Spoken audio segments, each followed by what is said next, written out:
is an epidemic of mass murder being committed by a virtual army of unidentified assassins. It seems to be a sudden, general explosion of mass homicide. Consistent reports from witnesses to the effect that people who acted as though they were in a kind of trance were killing and eating their victims prompted authorities to examine the bodies of several of the victims. Medical authorities in Cumberland have concluded that in all cases, the killers are eating the flesh of the people they murdered.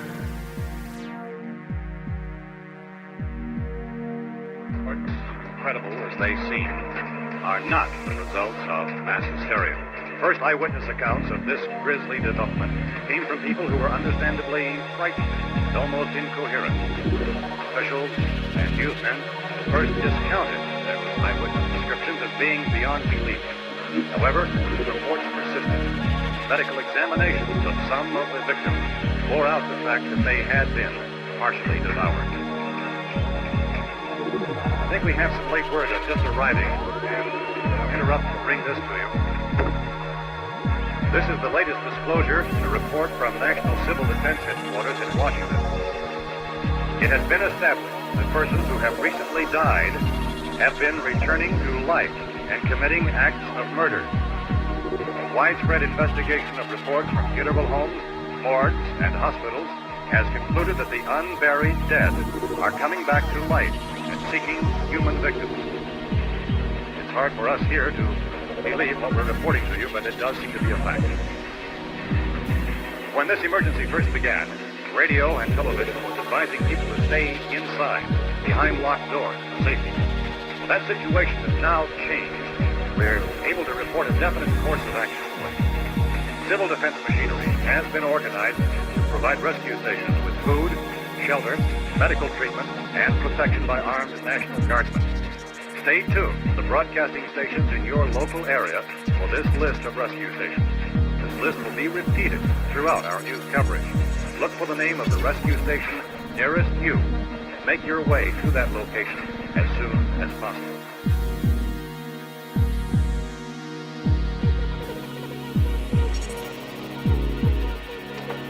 No longer seek occupancy in private residences, no matter how safe or well protected they may be.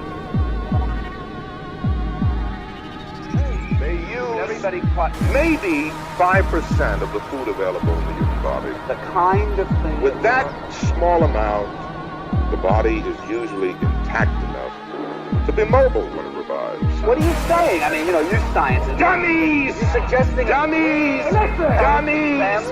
Excuse me. Listen, quiet. One wonders whether it's worth saving. Why don't we drop bombs in all the big cities? You're probably serious. I'm deadly serious. What are the choices? They won't run out of food, young lady. That's the problem, you see. And they won't run out of food while we're still alive.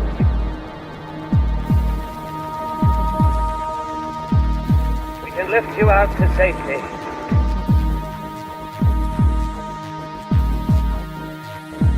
Please answer my call if you can hear me.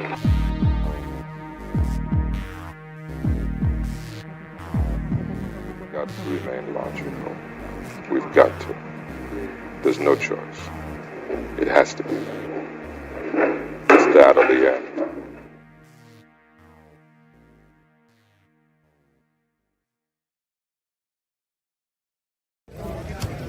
Hey, it's Greg Nicotero. You are, or if you're not, should be watching Alpha Romero on YouTube.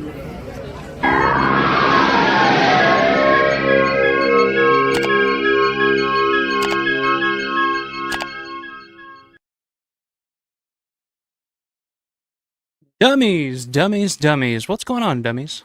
I'm sorry, I don't mean to call you all dummies. Hang on a second. What's going on, guys? Happy Saturday night to you all. We're going to be watching a little Dawn of the Dead tonight. Hold on one second here. My screen. There we go. Here's a background. Here we are at Monroeville Mall. What's going on, everybody? Good to see you all. Let's see here. All right. Just making sure everything's in order here. But how's everybody doing tonight? I'm going to be watching the Dawn of the Dead Can's cut or Con's cut or extended cut or director's cut or whatever kind of cut you want to call it. It's the longer fucking cut of Dawn of the Dead, the original cut that George sent off to the Cannes Film Festival to try to get it sold before it was edited down to the version that we all know and love as the U.S. theatrical cut. But to do that tonight, it's live fan commentary, so I figure why not get some of the biggest Dawn of the Dead fans that I know to join me tonight and hang out and watch a little Dawn of the Dead tonight. So the first guy I'm going to bring on, you all know him, you all love him. There he is, Matt Landrum. What's going on, man? What's up, man? How's it going? Going good. I see you are. Well, we were talking about, you see here in the background, the lightning and the thunder, and you're kind of in that situation right now. So hopefully it lasts, and hopefully you are fine, and you won't be blown away and taken off into, Oz or wherever the hell you'll be taken off to tonight. But thank you for joining me, man. No problem, man. Yeah, that's the plan, is to stick it out as long as I can. Like I was telling you, if I disappear, fucking blow away in the wind like Wizard of Oz, I'm sorry. I did the best I could to stick around. Well, hey, it shows your dedication and Yeah. it's like, hey, do I want to, play it safe and kind of prepare for, the storm of the century, or do I want to watch Dawn of the Dead again? You're like, let's watch Dawn of the Dead again. So I'm watching fucking Dawn of the Dead, man. There's nothing else I'd rather do. Family, it'll be okay. If you're going out, why not go out the way you want? Yeah. Exactly. But good to see Matt in here. Also joining us tonight is a man himself. I was staying up late last night because we had the shitty weather last night, and I was staying up late and trying to hold out because the weather wasn't supposed to hit us until about 3 o'clock in the morning. So I was trying to stay up, and in the process of doing that, I came across this man's live stream. Mr. Synthetic, what's going on, man? I was watching you down in San Francisco, walking the street. You almost got your ass kicked by a homeless guy at one point. That was pretty wild, man. That guy's. I was like, "What is going on?" I was like, "Since you gotta be careful, man." But how you doing, man? I was worried he was going to start throwing feces because it's possible. So It's not. No, dude, it's not Atlanta. yeah. Oh, No, yeah. It's bad. Trust me, it's San Francisco. Yeah. It's up there. I've had a human log behind my car in the Mission District, so I believe it. Yeah. Just to be a little more vague about it. But, happy to be here and getting ready to watch this probably for the 500th time, maybe even more. I don't know. It's all a blur, and it's always great every time I watch it, and I'm armed with my Mellotron. Sweet. Perfect. Well, good to have you, man.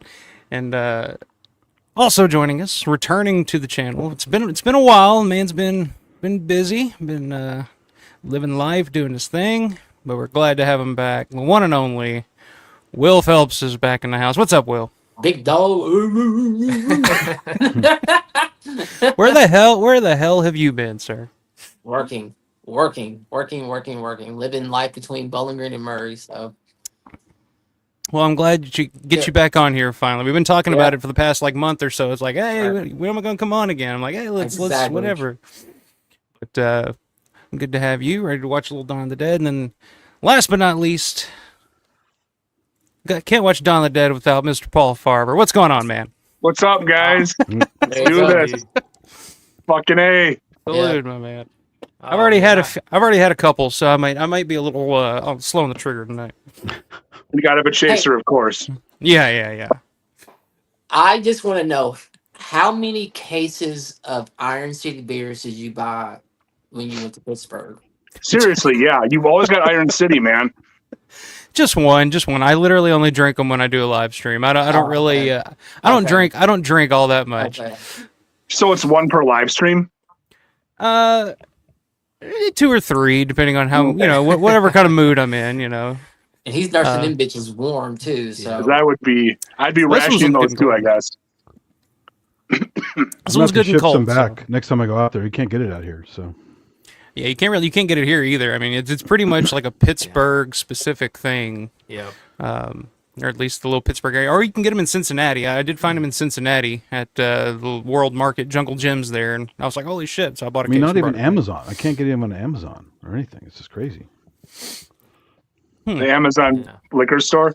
Well, it's like Total Wine, Bevmo, all these other things. You can't get there either. It's crazy. Man, I didn't even know you could do that. That's crazy. I didn't either. Yeah. Wow. I usually drink one or two when I'm on here with you, but I'm trying to stay sober tonight just in case this weather pops off, man. If I gotta bounce, I don't want to be fucking sloshing through the house, you know.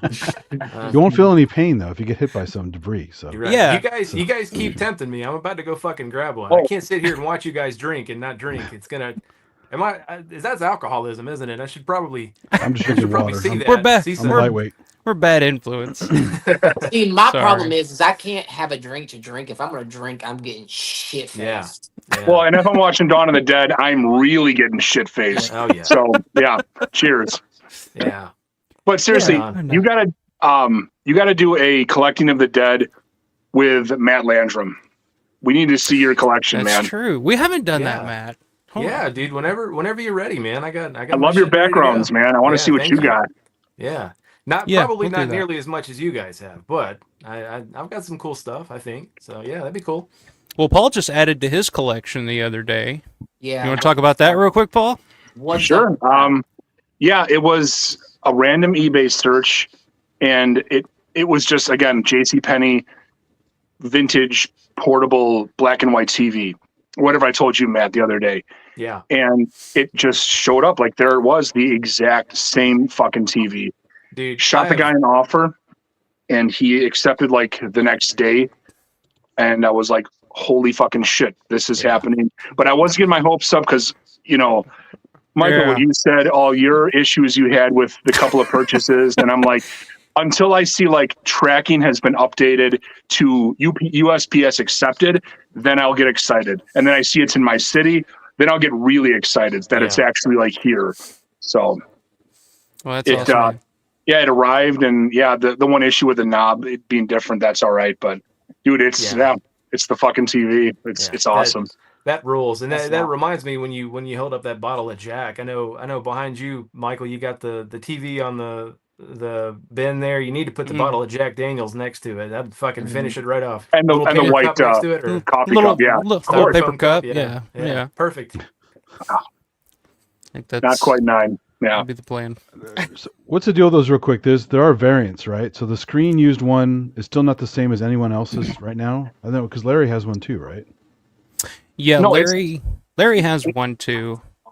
They're all the same model, different manufacture dates. Like they were manufactured from 76 to 79, I think. Yeah. But it's the same model, but just different manufacturing dates. Well, there's different variations too on the model number. Like there's one that has AA, one that has I think DD on the end of it. I think. Yeah. I think mine's a DD or something like that. Okay. Yeah, mine's an AA. Right. So exactly.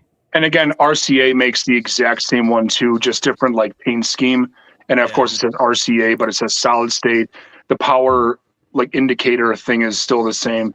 The knobs are the same. It's just not JCPenney. So it's all about that screen accurate one though. You gotta get that just right one.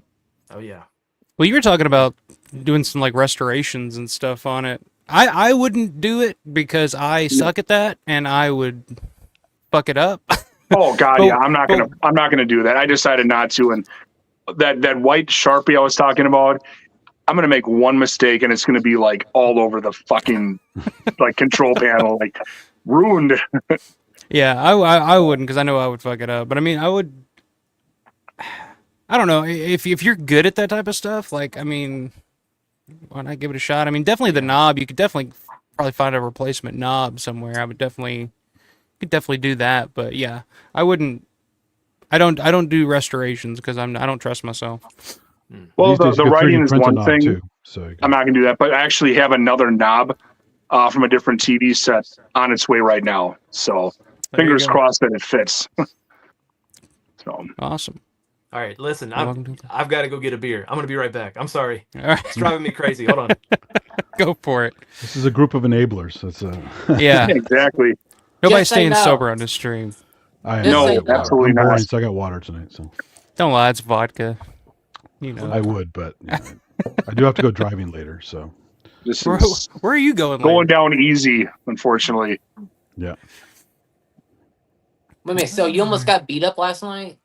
What happened? Oh no! I mean, I can handle myself. No one's gonna beat me up. But it's Well, I mean, wacky homeless people with crazy strength, Nobody's beating me up. armed with feces and who knows what else. I'm gonna go. In Whoa, what? hey, ho! You The know. Haight Ashbury area. Is that where No, you it was were? actually in North Beach. But this guy, Oh. this guy's clearly not all there because he's trying to sleep on a Friday night in the busiest part on Columbus Avenue in North Beach.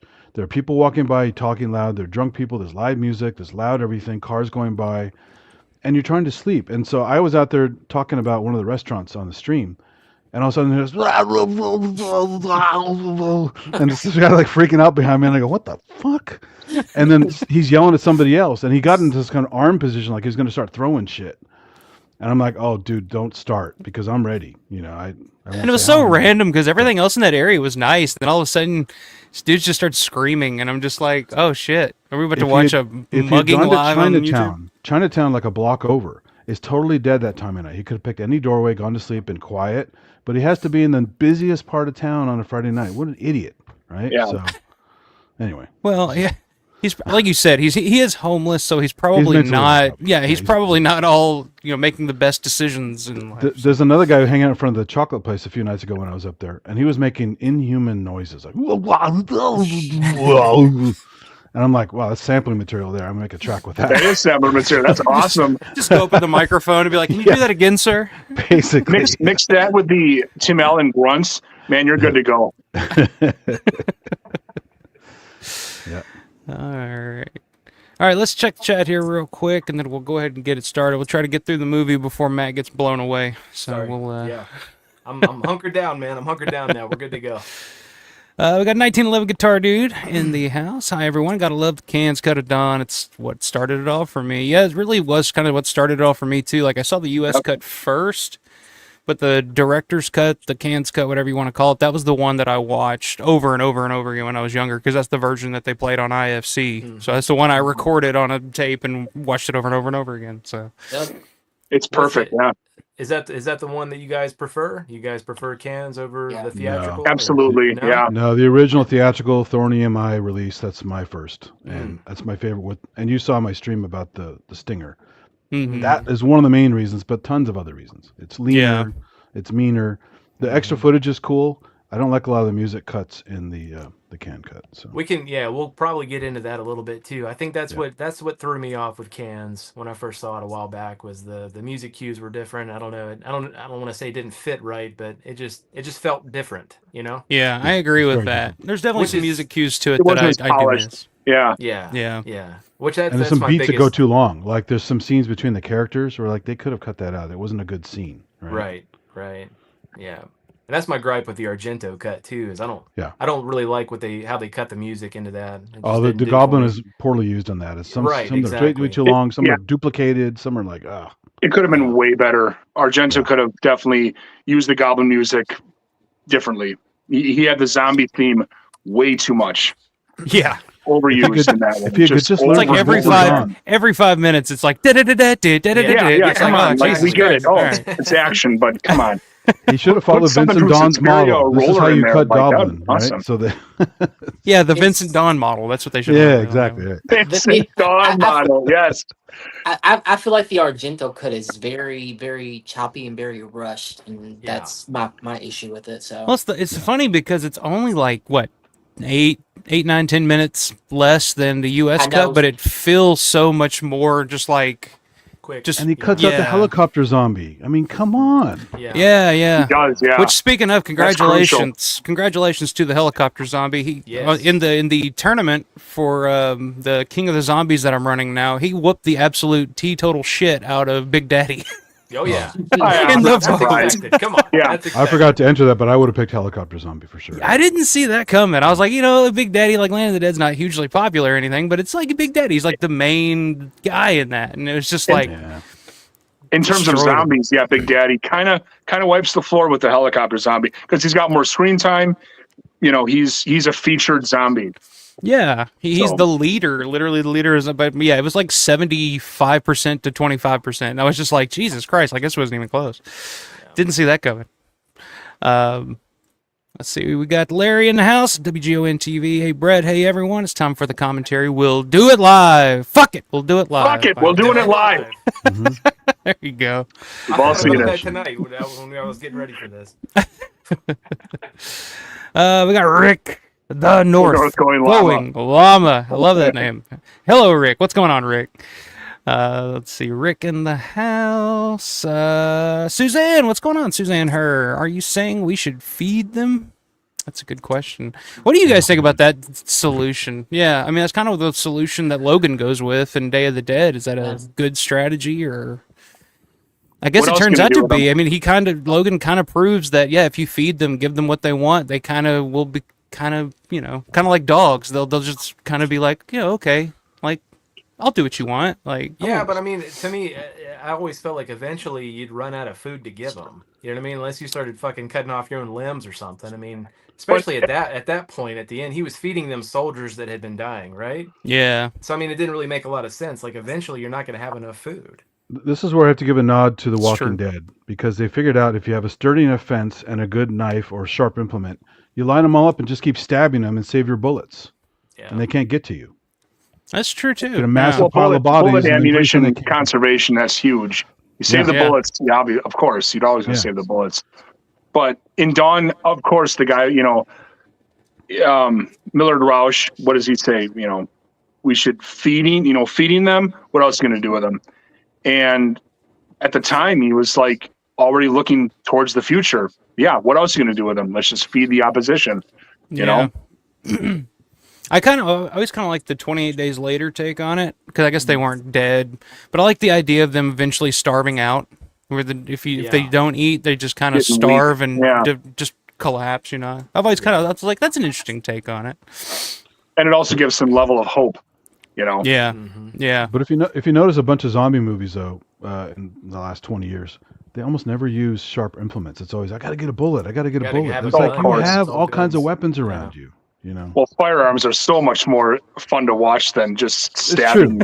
But from a realistic point of view and something practical, it's like you need to have melee weapons. It's just look at beat them or burn them. Yeah, beat them or burn them. Beat them or burn them. They go up pretty easy. Ed's in the house. Ed, Trader Music and Entertainment. Hey guys, I'll be tuning in and out when not working on sound for some content for my channel. Well, good to have you in here, my man. Let's see, where was I? I just lost my place. Hang on a second. I got Bonnie Bailey in the house. Bonnie always here. Hello, this dummy is doing good. When are you gonna hop on a stream, Bonnie? I gotta get you on here. We need some more diversity. It's a bunch of white guys on here. We need some nerds or Suzanne or somebody. A bunch of white old nerds just hanging out here talking about this movie we've seen 1,000 times. I have a feeling you probably have some people in your chat that just don't really participate. That I don't know. I'd like to see some more people come on. Yeah. Hey, the door is always open, guys. Anybody in the chat, if you ever want to hop on a stream, shoot me an email, leave a comment, do something. We'll set it up. Like this is, like I said, this is Greg a channel. Yeah, Greg, if you're in here, Greg. I can't fucking believe that. That was unreal. Yeah, that's crazy. Which, speaking of, happy birthday, Greg Nicotero. Today is his 62nd birthday. Yeah, nice. Well, happy birthday, Greg. Yeah, happy. Here's swig Iron City for Mr. Nicotero. Cheers. Maybe he's watching. I've been following that guy since Day of the Dead came out, and all of his stuff with Evil Dead 2, and it's just he's amazing. And what a nice fucking guy. Like, I mean, he was just so cool. Yep. It's because he's a fan. He's just as big of a fan of this stuff as we are, and that's the great thing about him, Well, at the VIP thing, he's just a big kid. It's fucking awesome. Mm-hmm. Yeah, so cool. He was so animated when I was talking to him, and I totally didn't expect that. I mean, I've met him before, but this last time, he just lit up. I don't know. I showed him. I had pants on, so I couldn't show him my new day tattoo. Well, I hope so. I was like, I'd have to drop trout. It wasn't that kind of expo. Yeah, it was. But I showed him a picture of it on my phone, and I was showing him my Dawn one too, and he was like, "Oh, that's cool." And then he just kind of stopped and stared at me. He goes, "You have really beautiful tattoos for a zombie guy." And I was like, "Well, thanks, man. I appreciate that." So, but funny. I told you. It's like I know exactly what he means too. It's like yeah. Well, he's also one of those guys. He's like one of those Savini guys who likes the realism because he was pre-med, so he understands medical structures and anatomy and all that kind of stuff. So he puts that into his work. Yeah, he was. We had a laugh because we were looking at. I brought my Day of the Dead newspaper for him to sign the prop or whatever, and he was like, "Yeah, this is all gibberish." And I was like, "Yeah, I know it's all gibberish." And he's like, "Yeah, but look down here at this one column. It's a paragraph about female masturbation or something like that." And I was like, "What?" He's like, "Yeah, look right here." I was like, "Holy shit, you're right!" And like, that's pretty cool. Wow. So, never knew that. They were covering a really wider range of topics. Well, in the well, there's that scene in Land of the Dead, right? No, not Land of the Dead. Talking about Diary of the Dead. Is Diary of the Dead? When he's the surgeon? When he's like the surgeon zombie? Is that what you're talking about? No, the GI in the truck, in the Jeep. She gets herself off in the Jeep in front of everybody. Oh, yeah. Oh. Yeah, so there's the tie-in, right? So, yeah, it all comes full circle. Yeah. Now I have to watch Diary of the Dead. Well, it's Survival of the Dead. Diary, Greg's in Diary, but he's playing like a doctor zombie, so it's kind of a funny little tie-in there. That's true, yeah. Larry said, Landrum, you need that Purple Dawn hoodie, that new Purple Dawn hoodie. Have you seen that thing? I ordered 2. Okay. $55. Yeah. So Fright Rags, dude, they're so hit or miss with their sizing. Like so I wear mediums, but if I order a medium zip up, it fits like a fucking large. So and with their pullovers, I heard they changed materials or manufacturers or something. So I buy them sometimes a small will fit, sometimes a medium's way too big. So I just got 2. Fuck it, whichever one fits better. And the other one, my wife can have the other one or whatever. It's not just that. The material they use is substandard. Every shirt and hoodie I buy there is thin and wimpy. And the T-shirts have always been really super thin, but they've used independent brand. But independent, I think, has changed their materials lately, so they're not as good to me. The night anniversary hoodie I bought is very nice. The Dawn and Mist, but the night one is very good quality. Yeah. So. The Dawn of the Dead zip-up hoodie, I bought that last year.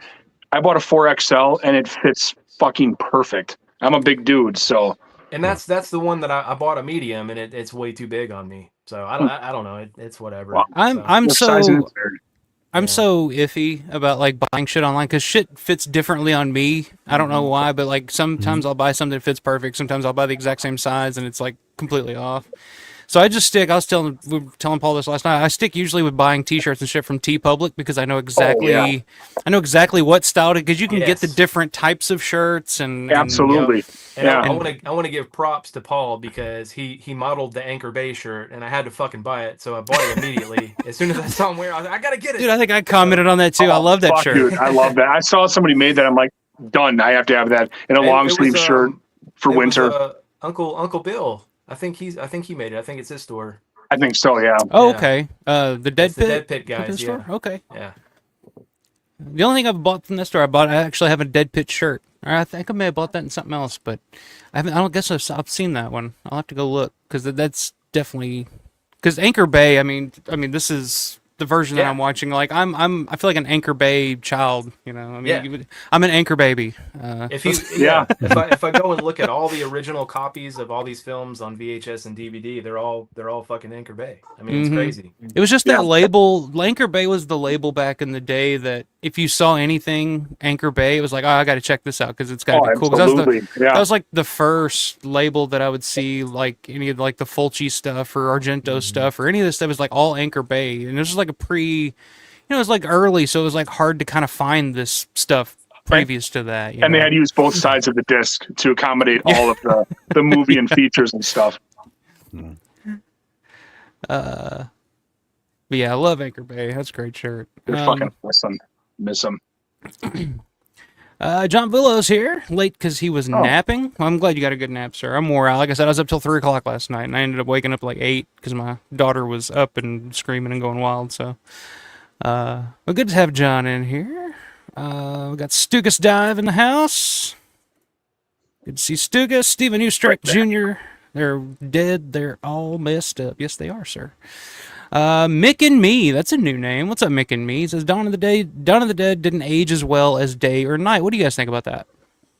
I think it's fine. It has 70s elements. I could see people not liking it, but you know, that's a time capsule, right? So it is. I mean, in terms of like the aesthetic and what it looks like, sure, but if you think about the message and the commentary, it's more fucking relevant now than it ever has been. Yeah. You know what I mean? So I don't think it's aged perfectly. I think mean, it this isn't is like the the bell perfect time bottoms. for There's it. too many bell bottoms in the movie. So Well, bell bottoms are coming back. I mean, that's the thing. Yeah. You know what I mean? Everything's full Baggy circle. baggy jeans are a thing now. Dude, fucking Jinkos are coming back. Yeah. Oh my, I can't It's believe it. wild. Yes. Ridiculous. But I think a lot of people like now. I think a lot of modern like fans, viewers get hung up on the blue zombie thing. They're so because I mean you're younger. You're used to growing up with Walking Dead or like the more goopy, like made up, more in depth makeups, I guess.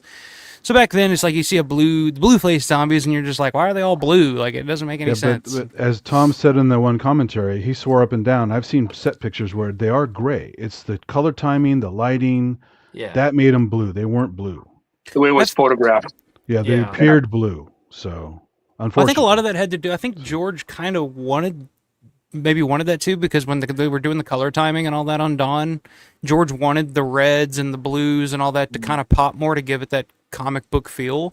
It because certainly made the fake blood pop because that looked really cartoony. Yeah. So, but was that 3M?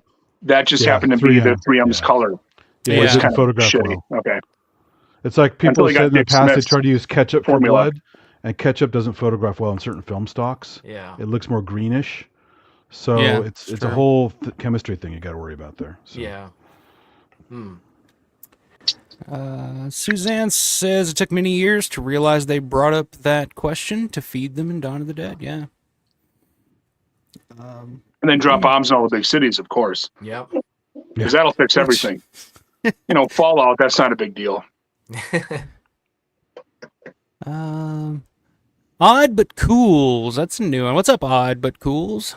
The big guy's laughing Day of the Dead is so ridiculous. I just rewatched and can't ignore it. And I guess the Gary Clark steals his hyena laugh. Yeah. Hey, you're dead. He was fucking awesome. Yeah. I gotta hear some Steel quotes from Will tonight. Gotta hear it. I'm sure we will. Man's biggest piece of meat in the cave. You're a throwback, asshole. Fucking throwbacks. That's okay, Steel. Throwbacks all got big dicks. Some of those one-liners in Day of the Dead were just fucking perfect. Almost beats the ones in Dawn. Yep. Well, the dialogue in Day is so over the top and just wild that the first time you hear it, it's just like, God, they're cussing so much and they're saying so much, but then it's like, yeah, they're stuck in a cave. They're in the middle of the end of the world. So yeah, I'd probably be laughing like a hyena and going nuts cabin too. fever. They're going bonkers. And, you got to take their You're mental a state into caveman, account, asshole. I'd be a fucking caveman. Fucking throwback. You've been spending too much time underground. And I've known a lot of military guys. They tend to talk that way. So. That's true too. Yeah. Ruby Tuesday. What's going on, Ruby Tuesday? Dawn aged like fine wine. I agree. Fine Ain't wine. that the truth? I'll drink to that. That's fucking awesome. Suzanne saying, what is this about a Purple Dawn hoodie? It's Fright Rags. Yeah, you better run because I think they've only got like a day left. It's a limited timed release because of rights issues. So I think it's coming down Sunday night or early Monday morning. So if you want it, go get it now. There you go, free plug for the Rubenstein clock is counting down. Yeah. You just never know what size to buy, so I'm just not taking a chance. Just get a few and buy two. So yeah. And they're limited, so if one doesn't fit, just sell it on fucking eBay for 2 or 3 times as much. I suppose you could wash in hot water and have it shrink a little bit more, right? So. Yeah, you can do that too. It's saying Anchor Bay was great. Stores didn't carry their titles, but I could go to Little Rock, Arkansas, 50 minutes north of me, and find them at FYE. Yeah. And Best Buy back in the day, like the 2000s, man, they were fucking awesome. Yeah. I got so many good movies in there. That's where I got my Ultimate Edition back in 2004. Yep. Walmart used to carry some of them. I remember because that's where I bought this. Was at Walmart back in the day. Which, funny enough, Yeah. Yeah. Full circle, right? Fuck. Yeah. I was thinking about that. I bought a Dawn of the Dead T-shirt from Walmart once. I have one. Oh, really? I've never seen that. I've seen Dawn of the Dead T-shirts at Old Navy before. I've seen that. I have two of those. Of course, Spencer's. Oh yeah. Yep. I remember the first time seeing a Dawn of the Dead T-shirt, like when I was younger, just out in the wild, like at like a Spencer's or somewhere like that. I was just like, holy shit! It was the green one. It was a green shirt, but it had like the black Dawn logo on it. I had to buy it. Like I hated the way it looked because I was like, green, really? It was Hot Topic. It was Hot Topic exclusive, is what it was. That's probably what it was because that was back at the time when I was shopping a lot at Hot Topic. So I wish trip I had pants and. I had one when I was like 13 or 14, and I can't remember what release it. It may have been for the 25th anniversary or something. I can't remember, but it was the black one, but it had the Dawn of the Dead logo right here, and then on the back it had the head, and then the quote and everything like that. I can't remember where it was released from, but I wish I still had that thing, man. I have no idea what fucking happened to it. But Yeah, I've lost so many Dawn Day shirts. I've lost so many T-shirts over the years. I wish I would have kept them because I see them pop up all the time now on eBay, and they're like $100, $150. I'm like, shit. Yeah. And they're not even in great shape. I'm just like, Jesus Christ. Like, is that worth Since it? you brought up Fright Rags, did anyone get the Creep Show lounge pants before they sold out? I didn't. No. They were $10. No, The souvenir cups were awesome. Those are great. I got a couple. The one for Dawn and Creep Show. Yeah. I've got Dawn. There's also a Creep Show activity book. Look at that. Yeah, that's cool. I'm not a lounge pants guy. I don't know about y'all. I don't. Really Yeah, I'm not. I just wear like the fucking what is the company? Anchor, not Anchor Bay. It's on our mind. I just wear Anchor Bay clothing. It's I know what you're. Under what's that Armour. company? Under Armour. Yeah, there you go. Under Armour Anchor Bay lounge pants, whatever. Take a swig there, Paul. You're fine. Oh, this is gonna be a fun night. I can tell. Oh, it's gonna be a great night. It says Day Like Me has aged better. We both turned 40 this year. Here you go. I gotta get some more drum covers on the docket, by the way, for Day. Hell yeah. Yeah. I was thinking about doing The World Inside Your Eyes, but it's pretty slow. I don't know. I don't want to put people to sleep with that one. Yeah. So. You have to put the vocals on there too. You you got to do the vocals. Might be a tall order. We'll see about that. John says there was 3M and Z Blood. 3M cleaned well, but looked crappy. Z Blood, Zeller.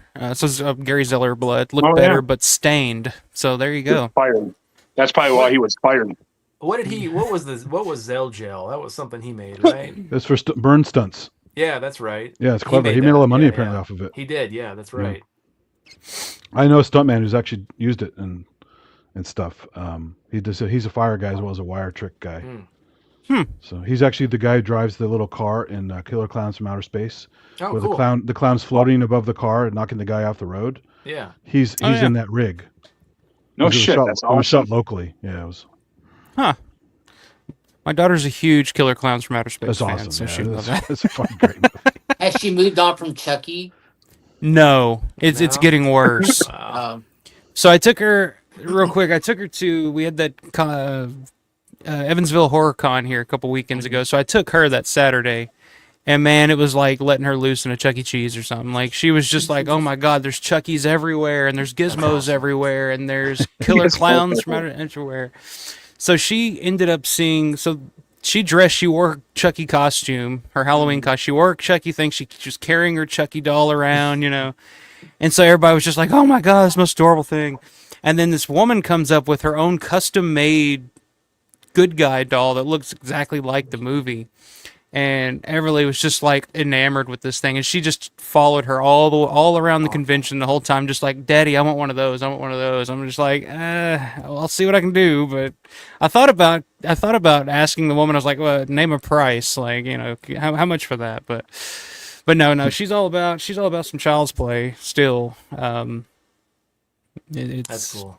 Yeah, there was a guy at Mad Monster and this Last Days of the Dead that had a fucking remote control Chucky. He was riding around a little tricycle, life size. It was awesome. It was really cool. So she would lose her mind. Chucky meets Jigsaw. Well, you like that one that had a maker. Remember that? Yeah. Showed her that. She of course her response is, I want that. Like, give me that. And I'm like, It's like the TV. Yeah, the TV's mine. Yeah. Which she still loves playing with that fucking TV back there. She's got to turn it on, change the channels a few times, and then she's like, all right, cool. So Ruby Tuesday was saying we had Dawn playing last year for the 45th anniversary. Hope we can get some day screenings. I don't know. For this year's Living Dead weekend, I don't know if they're going to do a Day of the Dead screening or not. I don't know what, because I know they do the Friday screenings usually. I'm gonna assume it's day. I mean, this is that's sort of the big drawing point this year again. Yeah. Is day. So I'm assuming which I've never seen day on the big screen. So I would love to see that. Yeah, I haven't either. If they don't do it at the Cinemark, it'll be in like that one room or store in the lower level, I think, because they did Night Riders in there. Yeah. So yeah, it'd just be like a Blu-ray running on, a projector, of course, in that sense. Mm. But if they got it in the Cinemark, that would be fucking awesome. That is on the big screen. Yeah, they did for Night 90 that year. Yeah, and Night of the Creeps, I think, last year. Last year. Yeah, so I went to the Night of the Creeps would. one. That worked out well. So it was a packed house. Yeah. Steven said, to be fair, it didn't have to be nuclear weapons. Just regular giant-sized bombs could do wonders. There you go. That's a good point. Just carpet bomb, yeah. Circuit City ruled back in the day. Yeah, I miss Circuit City. Circuit City was cool. Yeah, it was fucking cool, man. Circuit City. All those stores are gone now. Dude, when they were phasing out all of their Sega Dreamcast stuff, I got a Game Shark for $10, and I still have it. Yep. Yeah. That's cool. Oh, this is cool. Suzanne, I didn't know that. Suzanne says, I was on the Anchor Bay Dawn of the Dead release, toured the mall. I was behind the piercing pagoda under a percentage off sign. I'll have to check that out and look for that. Fucking awesome, yeah. That's pretty cool. That was the one filmed by Greg Nicotero, right? That's the one that Ken and David were on, right? Ken, Lenny Lees, I think, was there. Yeah, he was there. Clayton Hill, I think, was there because that was where he did the escalator ride. Yeah. David Early was there. Yeah. Yep. Yeah. Man, I would have loved to have been at that one. Holy shit. Dude, and when the mall still kind of looked like it did. Yeah. I know Blasey was there, right? I don't know who else. Was Larry there? I think so. Yeah. I'm sure they were. Yeah, I think that same weekend. Yeah, I know. I think that same weekend they were all at the airport too. Yeah, and Imge was there, and Jim Crut, and all of them were out there. So I think they did that the exact same year, which would have been like 2003. Yeah. Yeah. So. All right. Good For to have some all reason, you guys in the chat. I always think of when they're doing that tour. And Ken Foray is like, he sounds like Cosby. He's like, here's the bank where we took the money. Yeah. Oh my God, it's fucking awesome. Oh man. That is so true. That I never even thought about that. Yeah, the pudding. I'm gonna watch that again. The pudding. There's actually more. You see, I wasn't Dawn of the Dead. About yourself. You. Built farm, fliff. Go ahead. Do the entire Eddie Murphy, Bill Cosby. Yeah. I would like to talk to you about yourself. Now, me and my wife Camille had 5 children. 5 children. 4 girls, 1 boy, youngest boy named Ennis. He loves anything and everything about shout now. And how ironic he was so careful about not working blue, and look what he actually did in real life. Right. Oh yeah, I remember hearing that all the time when I was a kid. Like if I was talking about a comedian or something that I love, like my aunts or whatever, would be like, "Oh, he's filthy. He talks dirty. You need to be listening to like Bill Cosby or somebody. He's clean and wholesome." And I'm just like, Good, okay, clean and wholesome. yeah, He has clean roofies, that's for sure. Yeah, until no that roofie shit. kicks in. It ain't clean no more. Nope. That's crazy. it's funny how that works out. Isn't It is. it? All right, you guys ready to get this show on the road? We got Do this. Yes. All right, so if you want to watch along, actually, I'll go ahead because there's a link. There's actually a version on YouTube. If any of you guys in the I put chat in the want to private watch chat if you along, need it. Yeah, I'm gonna throw. commentary. Yeah, I gotcha. I'm gonna throw it in the chat here for anybody that wants to watch along. All right, there you go. There's the link to the movie. So yeah, I'll give you guys a couple of seconds there. We got a couple more comments. One from John. John says, "You guys ever see House of Cosby's? It was a Flash animation thing my years ago, but got God. shut down by Cosby. Guy ended up doing It's other so shows and did Rick and fucking Morty." funny. No, I don't Next remember time Yeah. on House of Cosby's. You guys got to watch that. It's so damn funny. Yeah, there's only like, I think 5 or 6 episodes, but it's really funny. No, Yeah. never. I've How never long seen ago that. was this? Was this on like a? It was early 2000s. Oh, okay. It's probably on Newgrounds, one of those Flash sites that's long gone. Mm. It's so, like, the animation's pretty cheesy, but It's on Man, E-Bomb's it's- World or something. yeah, kind of like that, yeah, but it's really funny, dude. House of Cosby's, they just struck a chord with me. Yeah. Next time on House of Cosby's.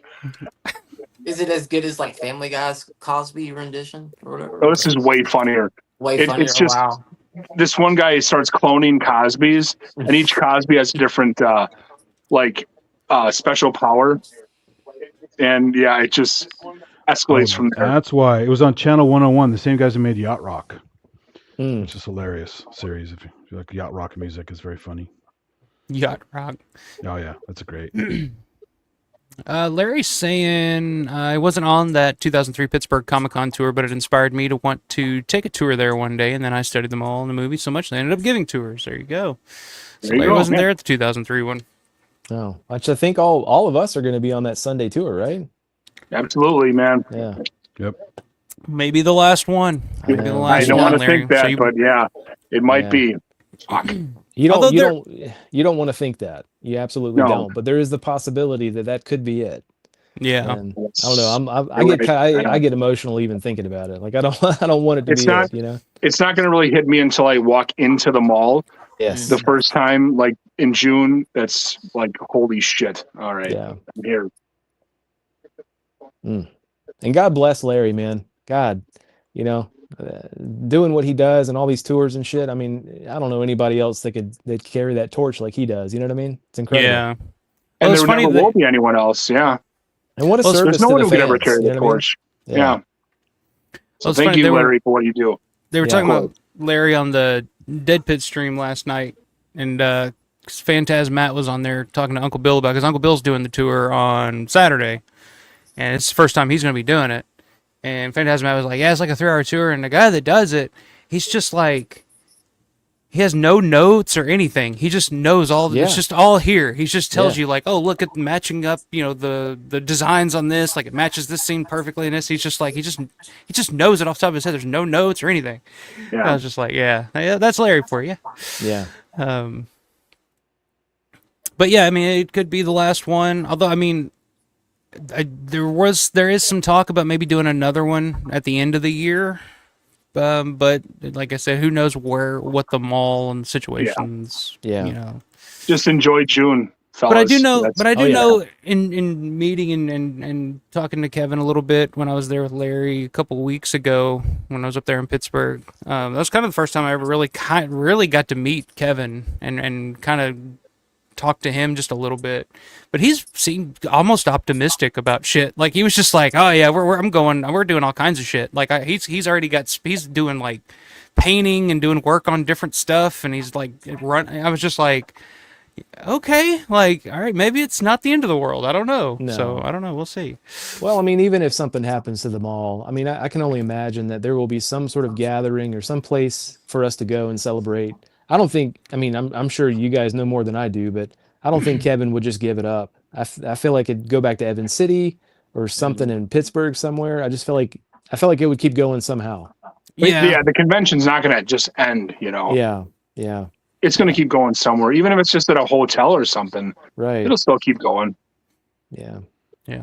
There'll be something. Yeah, when it comes to Walmart, they stop at nothing, so they're gonna do Oh, no. whatever they're gonna do. Yeah. It's going to happen. If it's going to happen, it's going to happen. Yeah. Steven says, "Tell Bill I said to have a Coke and smile and shut the fuck up." Tell put neat motherfucker. Tell him I said suck my dick. Fucking Richard Pryor. Oh, that's great. No, fuck it. That motherfucker. Oh, such a good comedy special. Such a good one. Larry said, thank you, Matt, and everyone for the compliments. It's an honor and a pleasure to host the tours. Well, we just got to get on the roof now, Larry. Yeah, dude, do that. I'm done. I'm done blowing you now. Get me on the fucking roof. Yeah, dude, you can rent a skyjack and put people up there one at a time. Done. Or one of those moving escalators like they have at the for airplanes. I've already said I don't give a shit. I'll bring a ladder and a pair of coveralls and just tell them I'm there doing, looking over shit. I'm working for Walmart. I'm just kind of scouting out things. Oh my God. I literally was about to say, me and Michael can just go get a ladder from Lowe's, and I don't give a shit. What are they gonna say? Like, hey, get out of here! Don't come back. I'm like, all right. Okay. What are you fuckers are gonna tear it down anyway? You fuckers. Anyway, I'd say the mall roof would be great, but I'd rather be on the roof of the Latent Image building. And yeah, that's true too. I want to get up there too. I know Synth and I were talking about drones not too long ago. I'm thinking about taking my drone up there. And I have to find my good one. If I can't get up there physically, I want to get the drone up there at least. So. All right, there you go. I'm holding it to you, Larry. Larry's saying if there's a way in the roof, all you fuckers are invited. So there you go. I'm holding you to it, Larry. Holding you to it. Make it happen. Excellent. And Brett's saying, I can't wait for the tour. Definitely going to do Landrum's hallway run. Yeah, there absolutely. You go, man. Landrum's hallway run. Fucking A, I love that. It's official now. That's exactly what it's called. Trademark. The Landrum hallway run. Yeah. Fuck yeah. And this is a great idea too, Brett. A roof grand finale for the final tour. We all just pull a ladder up. We all just get up one by one, and then it just spirals into chaos. And it's like, all right. Yeah, of course. So on the hallway run, who's going to volunteer to get smacked and spin around like that? That would be fucking cool if we had some folks like incorporate folks being like zombies in the hallway. That'd be rad. Yeah, I'm sure it wouldn't be a problem. Yeah. All right, John's throwing his hat in the ring too. So there you go. Let's do it. Let's make it happen. I don't give a shit. I'll go to jail for a night, whatever. Monroeville's finest. Yeah, be like, hey, you guys do a good job. All right, you guys ready to get this thing started? Let's do it. Oh, yeah, let's do this. Where'd Synth go? Oh, there he is. I had to reach for something on the ground. So. Gotcha. You gonna do like a 3, 2, 1 thing or what? Yeah, we'll do a 3, 2, 1, and then I'm gonna hit play.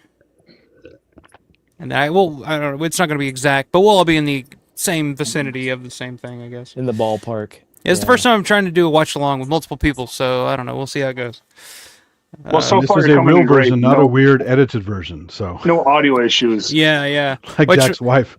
Yeah, which I was telling Matt the other day. I was like, that's going to be like the Halloween special this year. It's like, come watch me summon the devil while watching Season of the Witch and watch everything that could go wrong possibly go wrong. Watch the ceiling crack over your head like it did for Jan White. That'd be rad. Yeah. Fires just coming out of the floor like in fucking City of the Living Dead or whatever. Hell yeah. Yes. John. All right. Well, I'm ready. You guys ready? Let's do it. All right. I'm going to do a 3, 2, 1, press play now, and on now, hit play. All right. All right. 3, 2, 1, press play now. The red carpet. Yep. The most infamous scene in cinematic history. Yep. In the wobbliness of the camera, the shakiness, And it's missing the great stinger. I got a comment. Very sad. Yeah, like I said, the U.S. version, I do appreciate that version because of a lot of the music cues and stuff. Like this part, I think the elevator with Flyboy, when the elevator door opens, it's different in this version. So shameless plug. If you want to see my breakdown, there's the link for that. So. Now let me ask you guys: was that? And I thought that was Michael Lee's. Isn't that Lenny Lee's brother? But I heard Chris Romero say that was her brother. That's Cliff Forrest. Yeah, the guy who owns Iron City right now. Yeah. Okay. The guy back there in the background there with the beard. That's Cliff. Okay, that's Cliff. Yeah. Oh, I thought that was Michael Lee's for some reason. Michael Lee's is in this somewhere. I can't remember where. There's Dan.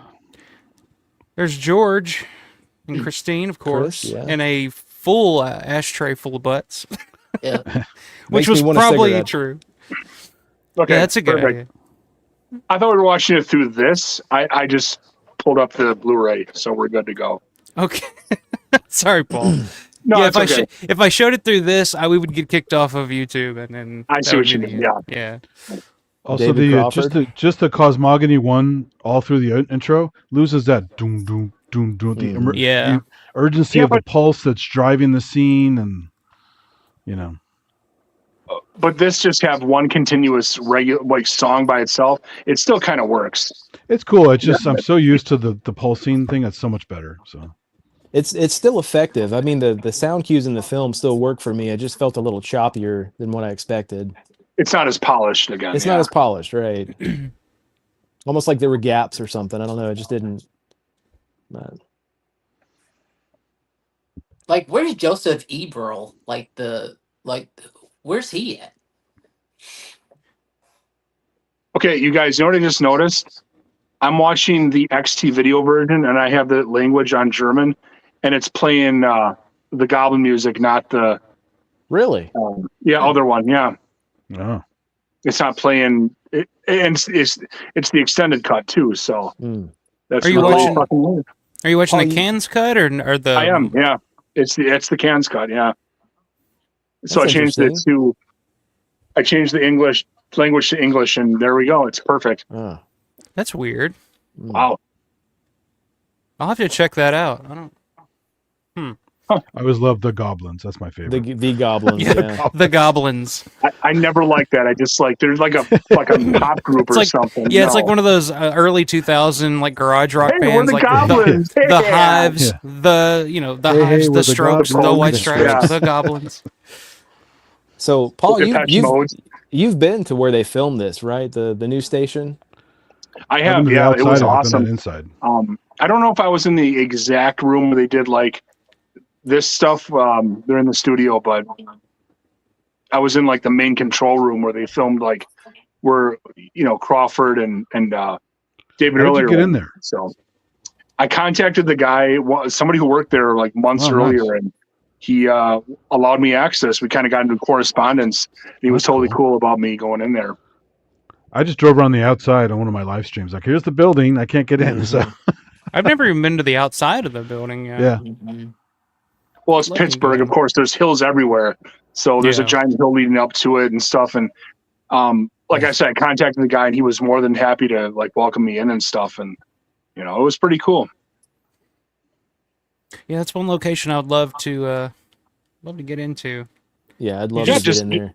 You can email them, and I'm sure they'd be accommodating. I might have to do that this year. Yeah, definitely. Yeah, it's not that far away. So that officer just like gave up. That's why he grabbed his jacket and walked away. Yeah, what's the point anymore? Has he been identified? Has he been identified in real life? The police officer? Yeah. Officer with awesome hair? I don't think so. Yeah, he had some pretty fucking rad 70s hair. Yeah. I mean, look at those sideburns of that guy right His there. chops. Yeah. Yeah. If you watch, you can see he almost cracks a smile here. He's That fighting woman leaving is Rubenstein's wife, isn't it? When Steven walks in? Yeah. That guy? You talking about Liz Augenstein? Yeah, isn't that her leaving? That's just in the commentary. Yeah, that's Augie's. Augustine, Augustin's sorry. wife. Augustine's, Yeah. Somebody who was it that said that It's the cop with the sideburns right here. Need a badge. He cracks a smile. You can just barely see it. The woman in the middle is at a table in the limited weekend. She had her pictures there. Who was it that said that they spent their whole budget on those WGON stencil signs on the cameras? I can't remember. Oh man, that's probably the most amateurish thing in the whole scene. Those stencil signs. I didn't even notice it until I heard somebody say something about it. It sounds like a Dubinsky comment or something. Oh, which he's in here. You can see him in some version. He's changing the microphones for them on the table. John's saying Cliff Force showed up in 2023 to meet Christine and Jim. I met him for 2 seconds. He signed one autograph. That's pretty cool. That's cool. Nice. And Larry saying Cliff is the first person to speak. Blonde guy, that zoom Michael shot? Ice, Yeah. Michael Ice, which is the very first shot they ever shot for this movie. Yep. By God.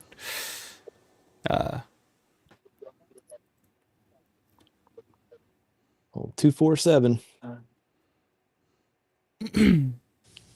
Yeah, that was John Rice's dad. Yeah. Yeah. Jack Rice? Is that his name? Jack? Or what was his dad's name? I can't remember either. I can't. Now I love I was talking to Paul about this the other day. We were messaging each other on Facebook, but Roger's story arc, the more I dig into it, the more I think about it. Like, starting from this scene, you see how cool, calm, collected he is. And just like, absolutely. He's like, I've been here before. I've done this 1,000 times. It's no big deal. And then all of a sudden, when the shit hits the fan, it's like, that's when his decline starts. Like, you can tell from the moment that this Rod Tucker gets fucking shot in the head, the look on Roger's face is just like, it's like, okay, this is different. Like, this is not... And not only that, but when they get to the mall and Roger sees what gold mine they have, then he really starts to like leave reality, unfortunately. Can y'all see me? So I can hear you. You're in the dark. Yep. Hold on. Yeah, we lost power. Hold on. Is Joe Shelby the Martinez guy? We never figured that out, right? I asked John Amplis, he didn't know. So I think he is Martinez. Yeah. Well, one of them is Martinez, one is Rico. Yeah, so Yeah. that's Rico. Amplis is Rico. Right, okay. I have John Amplis as Martinez and Joe Shelby as Martinez. So Matt, you good, buddy?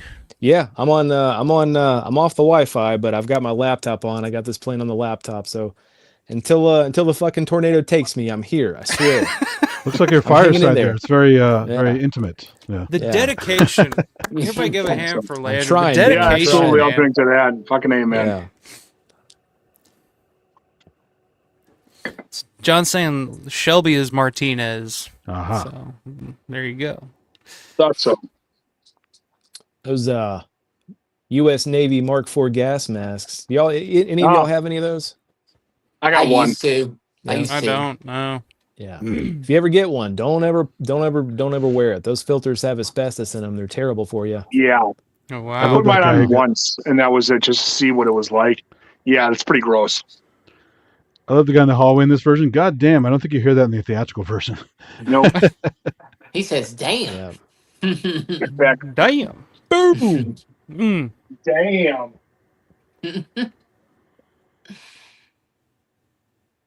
Will's gone ape shit, man. Now I want to bring up a point here about Miguel too that I was thinking about the other day, because sometimes I just, think about this shit too much. But if you watch, so when they break into this room and the big-haired, wild-haired woman comes out and starts attacking Roger and the other SWAT guy, Miguel kind of comes out of a different room and just walks by them. Doesn't even pay him any attention. Just heads straight to his old apartment, to his wife. And I was like, you know what? I bet in a previous life Miguel was a great husband. His instincts told him to just go home to his wife. Probably was. You're right. Although maybe next door was your shagging place, right? So maybe that's true too. Which one other thing to pay attention to, I don't know if y'all have ever noticed it, but when he gets shot, there's no headshot. Yep. Yeah. So I'm curious how he. That's true. Well, that's the same with the Paul Musser zombie, right? They couldn't put a squib on his head; he's bald. Yeah. So you don't see any wound. There's Gary Peabody, which Tony Buba did a documentary on him. He's from Braddock, and his story is insane. He fell 6 stories out of a building and lost his foot and was really fucked up. But he was like a local character in the Braddock area that everybody knew at the time. Well, they also said the whole basement scene is full of amputees that volunteered for the movie. Mm-hmm. Yeah, a lot of them Pretty are wild. amputees, yeah. Yeah. See, so there's Miguel, and he just doesn't even pay anybody else any attention. He's just like, I got to get out of here. I got to get home. My wife's going to cuss my ass out when I get home. It's like, where you been? That shot always reminded me of something that Tarantino would shoot. Yeah. Without the feet. And I love of course. John Rice in this too. He looks so like John Rice looks so desperate. You see the bags under his eyes. He's so terrifying. Yeah. Oh shit. Miguelito. Oh, now was that the first on-screen zombie bite ever done? Can anybody think of a different one? I mean, possibly like Living Dead in Manchester Morgue might have had it. That was older. Yeah. I was thinking that one too, but at the same time, like I know that they did a lot of like pulling out guts and all that stuff in that, but I can't remember if they actually showed like a specific like bite like on screen. This might have been it. I mean, like really like a bite, Yeah, just taking a chunk out, By the way, that shot with Miguelito up there, this Romero comments this a lot in the movie that the audio for the gunshots was pretty badly edited. The machine gun effects don't sound like a real M16 or the way a machine gun actually works. It's just strung together, and you hear it a lot in some of the shots. So. Yeah, Romero always hated the gunshot effect, the sound effects, and Don. He said because I think what was it? Gornick's quote is like, George always said, "I want big fucking guns, man." Yeah. Big fucking guns. The gun sounds in the Argento cut though are fucking awesome. Like really a lot better. fucking Yeah, loud. It's like the Scarface re-release. They beefed up the gun sounds in the re-release. So. Yeah. But hey, he makes Jeffrey. that ricochet scene, right? He hates the gun sounds, and he makes that wacky ricochet scene where it goes ding, ding, ding, ding, ding, ding, ding. Yeah. Larry's saying that entire studio at the station where they filmed was torn out last summer and remodeled, turned into office space. Well, so much for that then, I guess. Yeah, like most things. Yeah. Yep.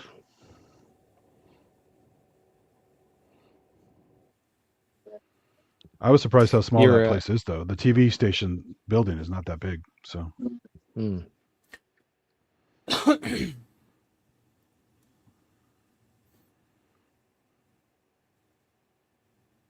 Doesn't even give him a fresh cigarette. He just hands over his. Awesome. Well, we'll see here shortly how stingy they are with their cigarettes, man. So yeah, of course, yeah. They're not just lending them out, No. I mean, Roger just met Peter, so yeah, of course, he doesn't know him. Yeah, I don't know this dude.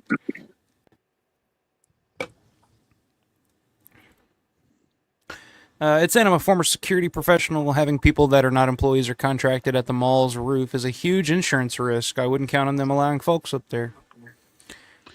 Especially without a rail of some kind. Yeah. Yeah. I'll take my own risk. We'll get up there at night. Right. Get my drunk ass up there after the VIP party or something like Well, that. also, the age of the building, you don't know, you might fall through part of it, right? So that's true too. I've heard that. I've heard that too. That's a big liability too. Yeah. Yeah. Excuse me. Synth, you were. These guys are not trained like military or police or anything. Oh, shit. I think I'm breaking up. Can y'all hear me? So like War Games. It was broken a little bit, yeah. Joshua from War Games was called. Shall we play a game? Am I back? Can y'all hear me? I can hear you. Yeah. All right. Yeah, watch these two guys. You'll notice they don't have any trigger discipline when they're holding their weapons. Yeah. And they're smiling. Also, there's that beat in the Argento one where they hit the door and they're waiting, they're looking, and then all of a sudden, yeah. Which works for the suspense aspect of it, but doesn't really make much logical sense. Actually, it does make more sense to be able to open the door. If they're piled against the door like that, you can't bang the door open. So it makes more sense because the music cue works perfect when they bang open the door, and then there's the music, and then the zombies break through, which is actually pretty fucking cool. Yeah. Artistic license. Yeah. And the Italians are just like, fuck are you? We'll do it our way. Well, they have that creepy part too. Goes, I get the Fabio Frizzi to do a soundtrack. He said a Mellotron. Fuck.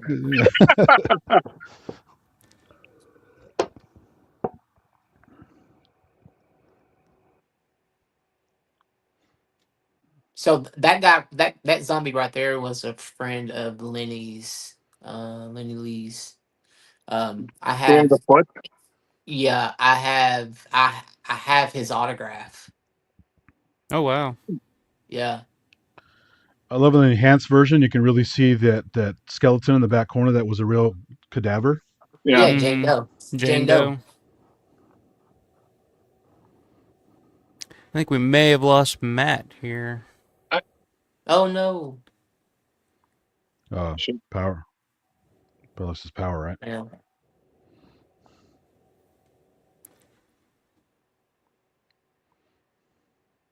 Once again, this was See just him up Tom there. Savini is just, doing everything he could.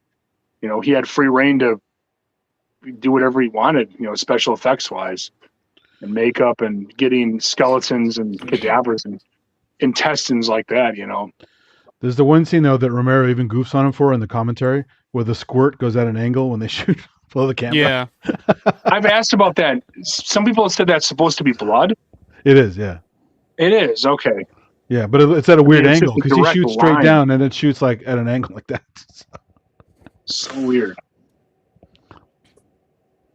It actually comes from off camera.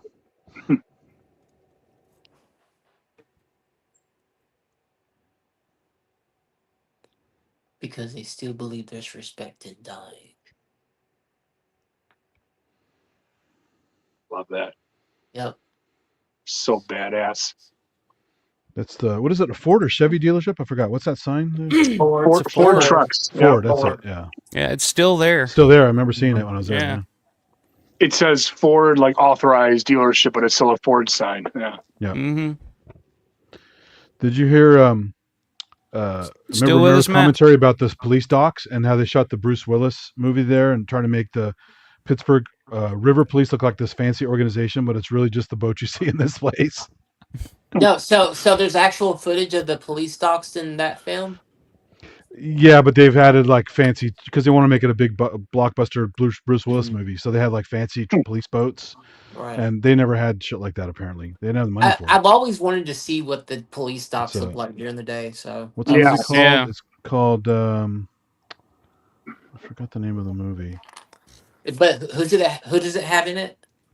Oh, Striking Distance. Bruce Right. Willis Oh. and the one from the one who was dating Matthew Broderick for a while. I forgot her name. Renee Zellweger. No, with kind of a big nose. The one with the big nose. I know I'm not being Ooh. very nice, but I don't remember her name. But Parker Posey. it's the other one. Parker's Sorry, in I've been the lead. drinking. I'm trying to name people from Days Confused. Yeah, I know who you're talking about. I don't know. I can't think of the name Yeah. though. she's been in lots of stuff. Square Pegs. Remember the Square Pegs TV show? Yeah. She was in Sex in the City. That's it. Yeah, that's the one. Yeah. Oh. I didn't remember her name. Oh, Kim Cattrall. No, the one that always narrates. She's the one the story's about. Oh, Jessica Yeah. Sarah Parker. Yeah, That's Sarah it. Jessica Yeah, Parker. Sarah Jessica Parker. That's it. The one with the big nose. The Well, one she that doesn't- Flight of the Navigator. There's old Joe Pilato. It's great to see him acting here. That's And the Yeah. Kovitsinator. Randy Yeah. Kovitz. Randy Kovitz. And who's the other guy there? I don't know. Ted Bank something, I think. Lloyd Bank or Ted Bank or something. Yeah, That's his that sounds name. right. That sounds right. Ted Banks. I love Randy's overacting here. It's great. So, He's just enough to make this seem like slightly believable. It's very especially slapstick. We'd be especially stuck. the cigarette part where he has just that whole. Of course, Oh, yeah. Oh, I get it. George said he asked him to be a little broad, but he went a little too broad. So George likes broad performances. Yeah. Stephen King and Creep Show. And, Oh yeah. well, it goes a lot of these guys like Sam Raimi, right? They love the Three Stooges kind of stuff, and yeah. Mm-hmm. It's just clearly the cop car is Pittsburgh police, but it's supposed to be Philadelphia. Love it. See, so like this scene, of course, was cut out of the U.S. version. You know, the theatrical version. Like, I like it. I feel like it adds Yeah. a little more character development. You get Steven's last name, you know, in this scene, and there's just regular people, you know. yeah, It's probably cut for time, right? Yeah. Pacing, yeah. And the editing, and the editing in the theatrical cut too in this scene always kind of throws me off because it's like they just like, oh, we're here, and then they show up, and they're all of a sudden they're just flying off. You know, there's. I love when Peter shoots that look when they say, "Can we carry the extra weight?" He kind of shoots her that look. Yeah, which is something I've always thought about that too. There, it's like Peter's distrust of these people at first, and a lot of it is steeped in the fact that he's a black man with a bunch of honkies. Three white people that he doesn't know. Like, and he's probably seen some shit in his day. Like, because I mean, this is 70s. Like, we're not too far off from the civil rights movement and shit. Like, who knows? So when he hears Fran say something like, oh, can we carry the extra weight? It's almost like, oh, she doesn't want Put me some here weight on it, because yeah. like. And then she, of course, in this version, you get the scene where they're kind of talking, and she's like, how many brothers? Real brothers or street brothers? You can feel her naivety to. She's like, oh, I'm trying to connect with this new guy here, but I don't know the lingo and all that shit. She's trying to be woke. Yeah, she's trying to connect with them on some level, and he just kind of that's when he kind of gives that little snicker, and he's just like, okay, she's trying to be nice, But immediately in the theatrical cut, they cut to him asking, "Is he your man?"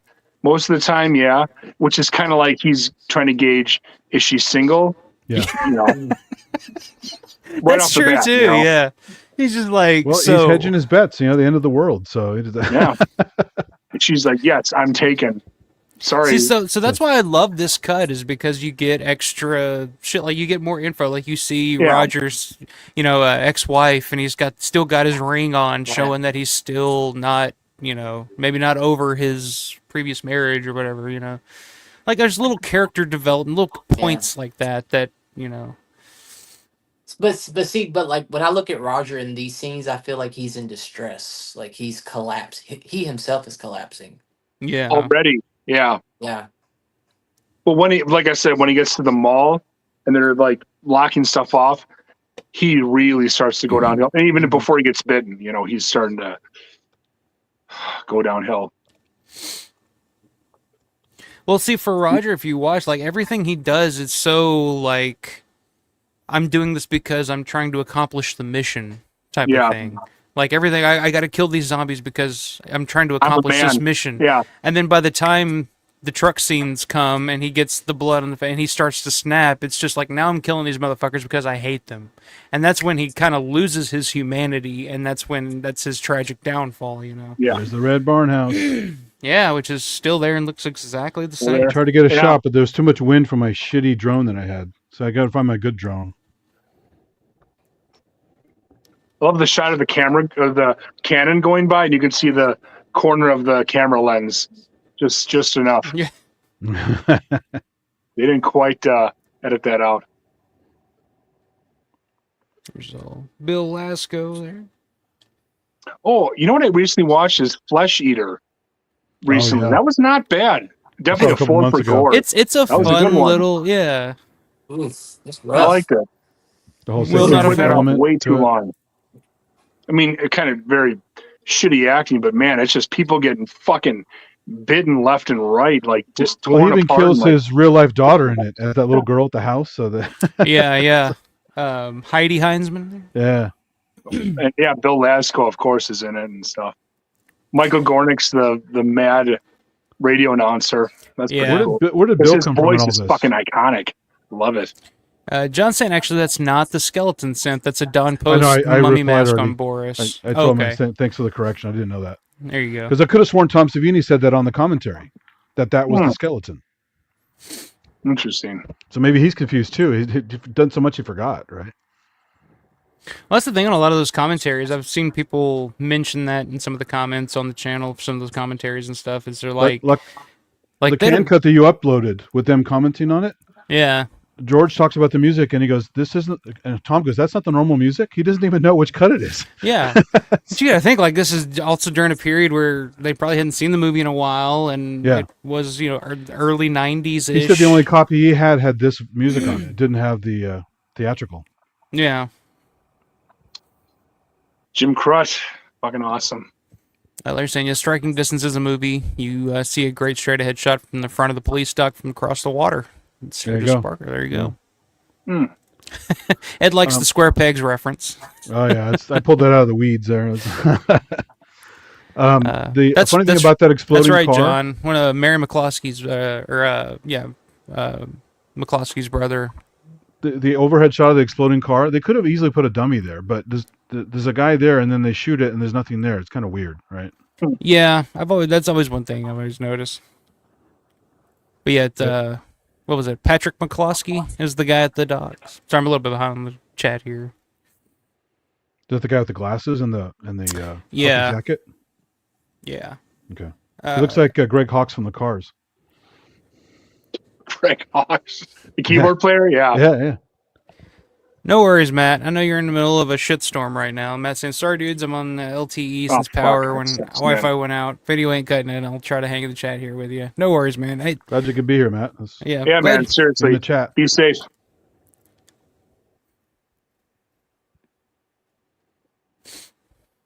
The airport makes me sad. Yeah, makes me sad. I never got to see the building.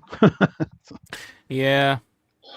I drove by there a few weeks ago when I was in Pittsburgh. When I was in Monroeville, I drove by just to see what it looked like, what they had done, and it's pretty much you can't get to it anymore. Like it's really? Blocked off, and they're pretty much all the developments and stuff have already started. Like there's buildings and stuff already built. You know how you can get to it? The shit. way I went, that I thought was the only way, through the woods in the back. Yeah, I didn't check there. You might be able to. Yeah, but I was just checking. I didn't know about that little road, so yeah. So Michael, that road that leads all the way down there, that's you can't even get to that now. No, they got it closed off, and they're already developing all that now. So even where like the buildings and hangars were. Couldn't see because I didn't get down that far because I couldn't even get down the road because they had the road blocked off. But if you go to the back way, you might be able to. Yeah, I think you can still get to the back way. It's just a bit of a fucking hike. Progress, man. God damn. Yeah. Yeah. Maybe they got mad when those signs disappeared. They said, "We had to cut this road off." Flyboy's legendary fall. I love that. Oh, God, it took us so long to do that day. What? Cutting those damn signs down. Yeah, oh my god! Yeah, we were there for hours. Yeah. Lowe's or we were making trips back and forth to fucking like Lowe's and Harbor Freight. I think was one. We were like, "Fuck it, get the bolt cutters." All right. We probably spent more on hardware than we did at the actual convention. That's funny. I got a really nice new Craftsman ratchet set out of it. So nice.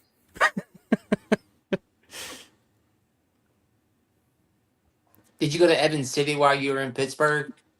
Nah, I didn't get to make it up there. It was a short trip. I didn't get to do too much. Here's another example of the gun thing. Way too long. The magazine doesn't hold that many bullets. Yeah. It doesn't sound like an M16.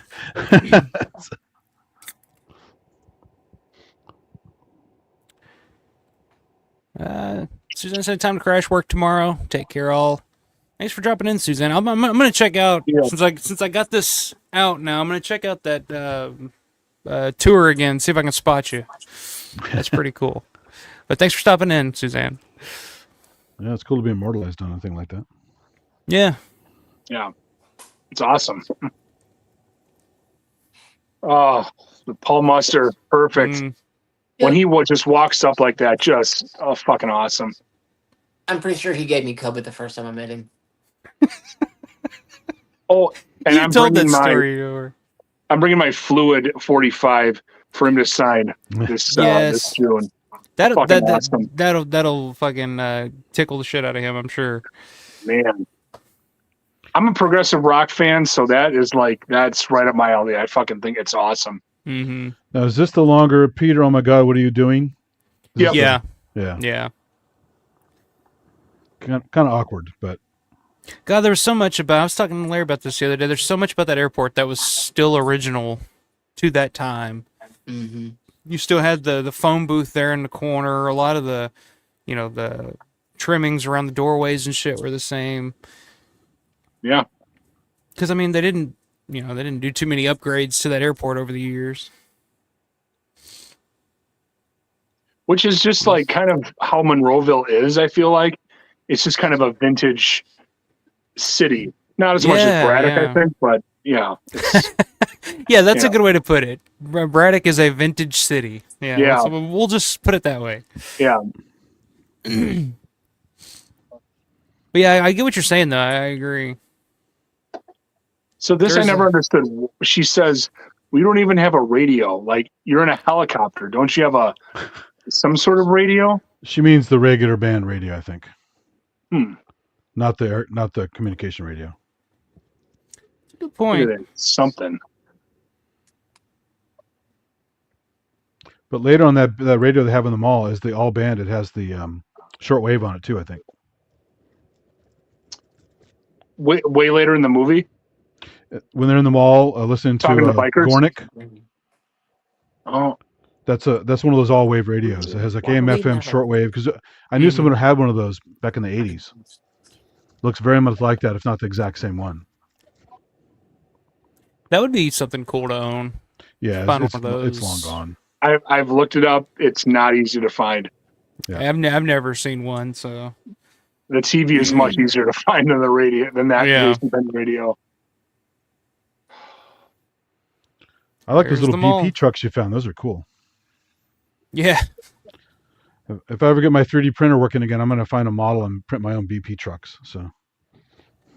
Oh, by the way, one of my new White Whale collectibles is one of those big metal signs that was on the side of the truck that says B&B Motor Express. That would be Pico Company, whatever. Awesome. Yep.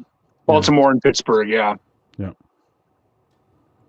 Somebody in their basement has to have one of those fucking signs, or in their garage or something, Yeah, it seems like something you'd find at like a fucking flea market or something. Exactly. Somewhere. Yeah. Was that trucker hat of Fright Rags? Was that a recreation, or was that an actual hat that they made just for the fans?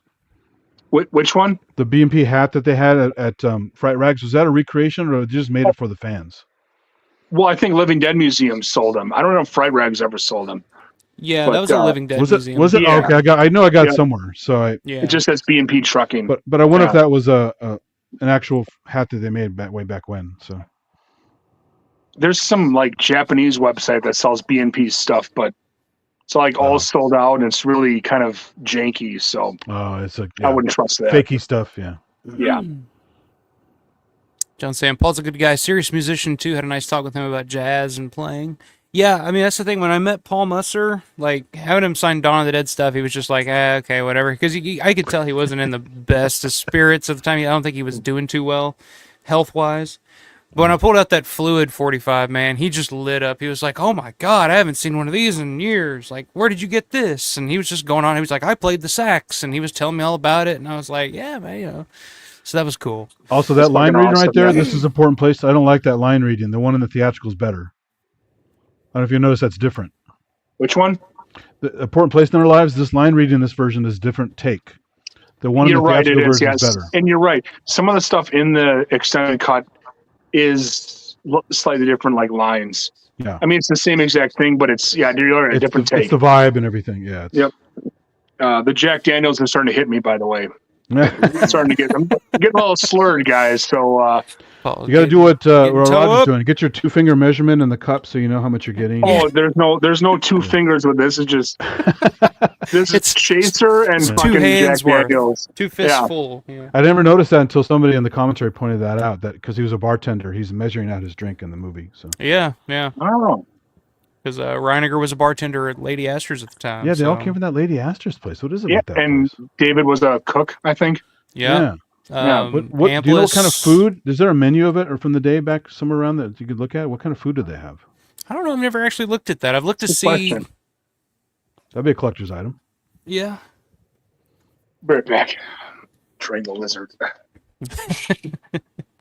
Now I've actually looked to see what that building is now in New York. It's still a restaurant. I can't remember what it's called, but Oh, really?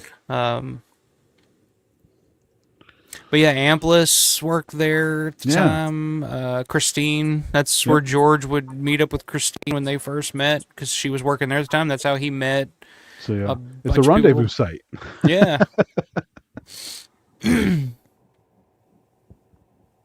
I just wonder, based on the name and if it's like kind of like a period restaurant, a kind of classy, folksy, or if it's just a generic name. Yeah, I don't know. That's a good question. I've never actually thought to look that up, see what kind of Well, who the hell Lady Astor was, right? So yeah. So I don't think it's Shakespeare, but I like that now that Paul is gone, it looks like we're being sponsored by Miller for this stream. it's the high life. Yeah. Funny, Sponsored funny by guy. Miller.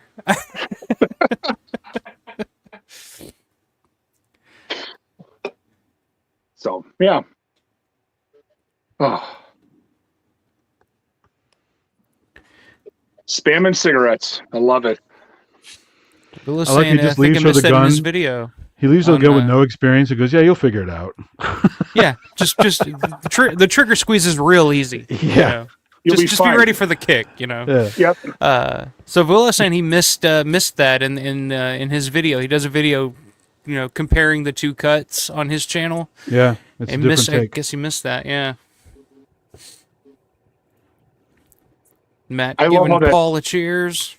Cheers, Paul and Matt there. Cheers, man. And Larry You're here in saying, spirit. Paul, don't talk about your white whale items until you get one. You've just created competition. There you go. It's true with music gear too. Guys are saying, "Check out this video demo of this old synth," and everyone wants the damn thing, and the Yeah. price goes way up. So Immediately, yeah. Well, that's what Sucks. James Rolfe does with video games on AVGN. Oh, so, totally, yeah, Mm. yeah.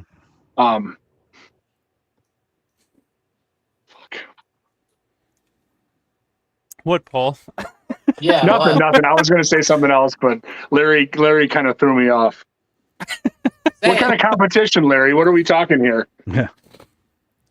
Bare knuckle boxing. That's what we'll do. It's like Man, bum fights. how cool We'll is put that it on in the a- tour when this sounded just like this movie? That was so great. It does sound Yeah. exactly like that. It's fucking awesome. God. Someone said that I didn't I'll believe him, and I never went in there and go, forget the "Holy shit, Ronaldo this is the sound." You know, it's like, Yep. Yeah, I'll never forget that because I was on the same tour with Matt. Actually, that first year that I was there, me and Matt were on the same tour just by happen because for some reason that whole weekend, me and Matt were in the exact same places all weekend long. But on that same tour, like we're walking down. I remember going down the hallway and you could hear it in the distance, and it gets louder and louder and louder. And I remember Matt turning shit. around to me and looking at me, and I'm just like, "That's the sound. That's the sound." He's like, "Dude, that's Yes. the sound." by the way, that's the spooky part they played before the door was busted open in the Italian cut, the European cut. Oh yeah. Was it Goblin or was it like a DeWolf music? It's a DeWolf thing, yeah, In the Italian cut? yeah, in the Argento cut, just before that beat, before the door, they rush the door. See, there are a couple of music cues in the Argento cut that I can't pinpoint. Like, I'm not sure. I'd have to go back and watch it and to really tell you which ones. But I was watching that cut the other day with my daughter because she wanted to watch Zombie Shopping. So we were watching that cut and there were certain music cues that I was like, "What is that? That's not Goblin, but that's not DeWolf or any of the stuff that's in Romero's stuff. I don't know where some of that stuff came from." But I have to go back and pick it out individually to kind of. Yeah, I haven't watched it for a while. I watched it once or twice just to see it, but I haven't watched it a lot. So One of the big ones is when the bikers have the binoculars and looking at the mall, and there's those like guitar riffs. It's Goblin. It's got to be fucking Goblin. Oh, but yeah. What is the actual song? What is it from? Well, it sounds like it's like a piece of the Zara. Well, that's what I thought. Home. That's what I did in my Stinger video. I thought in the opening Stinger that strum awesome. is from Zeratazome at the end, but it's still not. It's another random cut from something. See, we need that exact track, even if it's just like 10 or 15 seconds long. Because that 20th anniversary CD has a lot of those weird alternative cuts in it. Yeah. But there's still even more cuts that he had access to that didn't have the layering. So. Yeah. Westminster Chimes. I love it.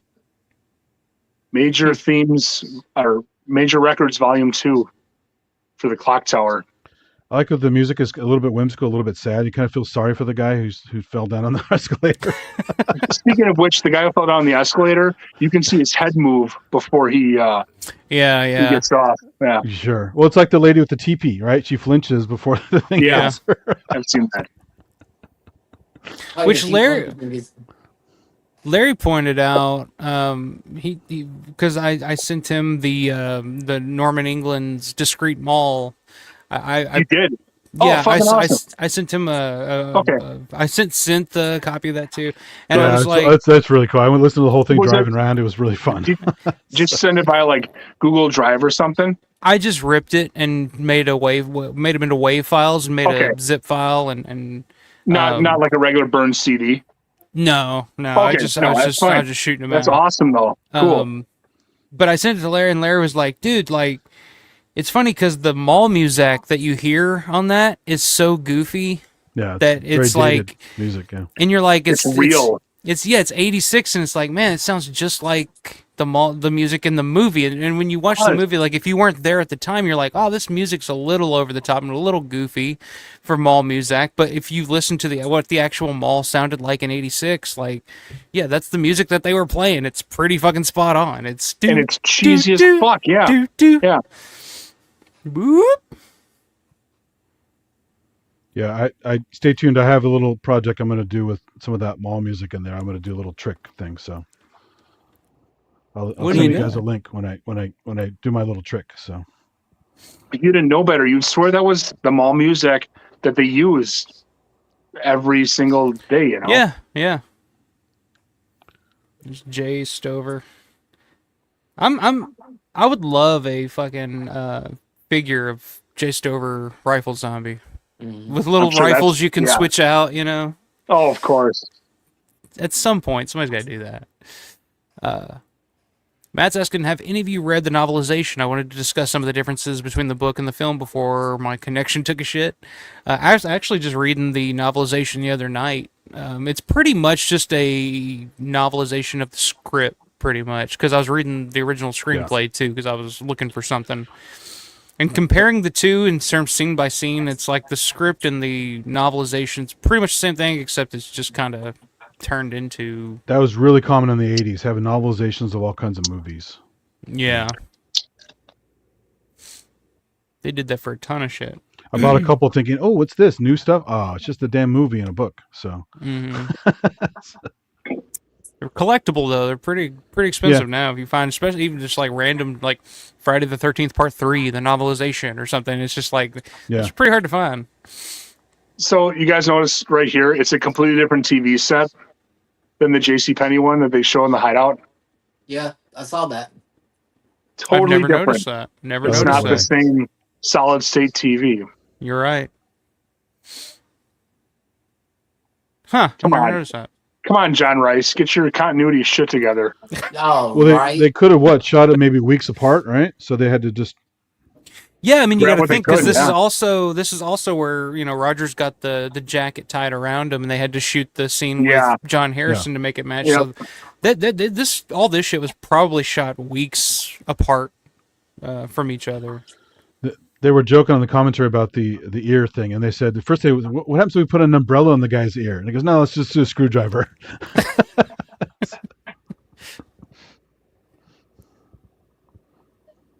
And also, why does Roger go running around in the upper area of Penny's when all the supplies need to get are in the lower part? You know, I assume chocolates and lighter fluid are in the bottom part, whereas upper part of Penny's is all clothing and stuff. Well, he needed that jacket. So. Yeah, it's a stylish. He did need that jacket. That's true. You know, he could have grabbed a mink coat. I mean, he mentioned it. So. Okay, was it mink coat or fur coat? I always thought it was fur coat. He says mink coat on the audio. Or is it new coat?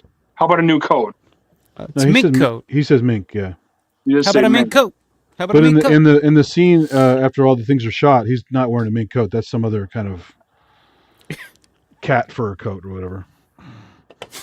Like the one from Ghostbusters 2? Cat. Yeah.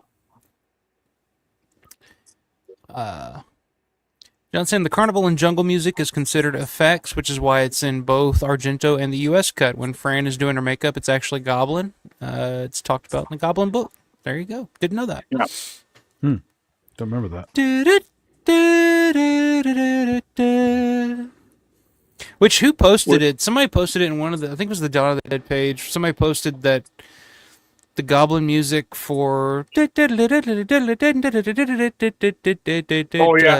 Fascia was used in, Right? Yeah, it was like an episode of The Price is Right back in the day. I couldn't believe that. Holy shit. Yeah.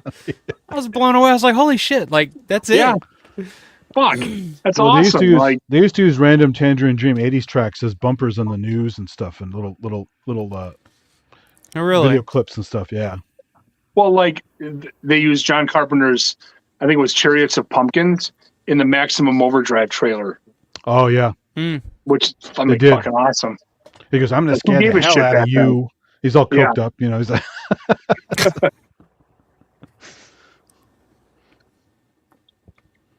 Wow. I'm doing unbelievably well on this bottle of Jack Daniels, fellas. It's not good. Not good. Got the crazy ricochets here. There's a DiGiorno pizza in my future, so we're good to go. Sounds nice. Yeah. I had Chinese tonight, so. Oh. I like how he makes I don't him look know what around. my future holds. Like he's looking for the ricochets too. He's like, By the way, you know who David Emge looks like besides Scott Kellaway? He looks like the guy from House. Yeah. Hugh And Laurie, the yeah. Guitarist Steve Hackett from Genesis. Steve Hackett. That's Just fucking like him. Well, see, it's Hugh Laurie, right? The dude from House. That's his name. Yeah. Hugh Laurie. He Well, see, does my look like Hugh parents, Laurie, yeah. my parents used to watch House all the time. When they first It's a started great watching show. it, they literally took the time out to call me one night and was like, "Hey, we're watching this new show called House, and I think the guy from that movie you like is in it." I was like, "What?" It's like Dawn of the Dead. The guy from Dawn of the Dead's in this. He's the star of it. I was like, "Seriously?" So I looked it up and looked at a picture. I was like, "Is that him?" I didn't know at first. Like, even to the point where I did that. I did like an in memoriam video for last year, and at one point I accidentally used a picture of Hugh Laurie in the fucking thing, and I was like, "That's funny." I don't. So Hugh think Laurie that's was in him. Blackadder with. You guys ever see Because Blackadder? he looks like him. He looks just fucking like him. He does. Yeah. He made a show called Blackadder. Rowan Atkinson. It's like a period comedy thing.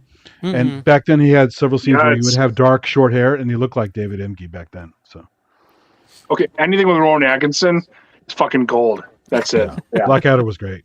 Yeah.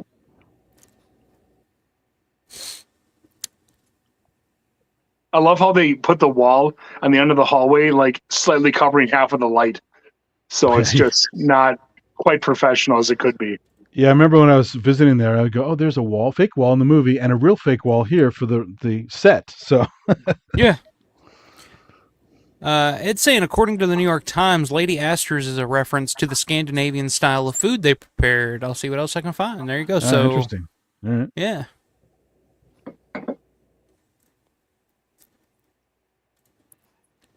Matt's saying at one point you can hear Norman say "When there's no more room in hell" line somewhere towards the end of the CD. Yeah, and at one point in that does say that, CD yeah. too, you can hear Norman ordering I a gotta pretzel. listen to that. That's awesome. Yeah, he does say it. He also says another zombie reference in there too. Forgot what it was. I can hear him ask for 2 donuts. Can I get 2 plain donuts? Yeah. That's as much as I heard from Norman. Oh, he did the. I think he whistled or hummed the gonk a little bit when he was on the escalator or something. Or something. You can hear he's near some stuff, and I thought I heard him do a little musical thing. I could be wrong. Dude, it's such a good fucking CD though. Like, man, It's amazing. Yeah. mean, that time period is just perfect. Well, I often do that stuff. I mean, the night I was in San Francisco and I wasn't recording a live stream, I was walking around with my phone on record mode, just recording whacked out sounds on the streets. So, I'm sure you recorded quite a few sounds. yeah. Some interesting noises. Again, in the Haight-Ashbury area. That's also different, but this was I'm sure it all is. North Beach. North Beach can be wild at times. So My wife and I went to San Francisco for our honeymoon, and it was fucking awesome. And we went to Haight-Ashbury one day, and it was interesting to say the least. go watch one of my live streams in Chinatown during the day. The sounds Oh, there are totally crazy. I wish I would have known about Dave Smith because that's where his headquarters is. Yeah, I never got a chance to go there. I actually met at a show. I met a guy who worked there, and I was trying to get a tour there, and I just forgot to follow up on it. This is such a big moment in the movie for Flyboy. He finally, he's Because if you watch, He's part of the if group, you watch man. the whole like first part of this, like he fucks up everything he can possibly fuck up. He is just a stumbling, bumbling idiot. Well, here you think and he then might all of break a the sudden window. he does. Well, yeah, sure. Then all of a sudden he does one thing where he's like, "Go ahead, Flyboy, have at it," and it's just like this look of relief. And all of a sudden he's not as uptight. You know what I mean? Like he loosens up a little bit, and then that's when he starts fucking up. You know? Yeah. But that's also when he starts kind of like alienating himself from Fran.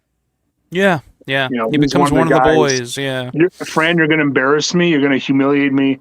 No, these are my friends now. So, yeah. Which I've always wondered about, like what his relationship was like with Roger before the movie. Like, how did they meet? What were they like? they had to have been like college friends or something, you know. Well, it's like when he says, "Damn it, Fran," it's like he says, "Give me my balls back," right? Yeah. Yeah. And then when she goes off on him the next morning, he just has this look on his face, like, really, in front of the guys? Come on.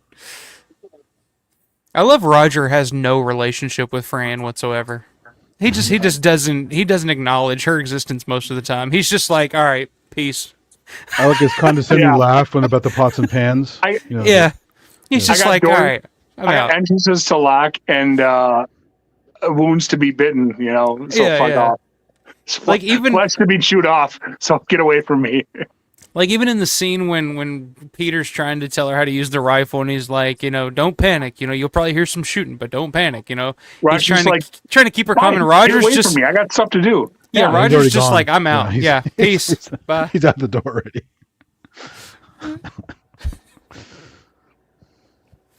Which shows again why he's, you know, he's a divorcee or whatever, you know.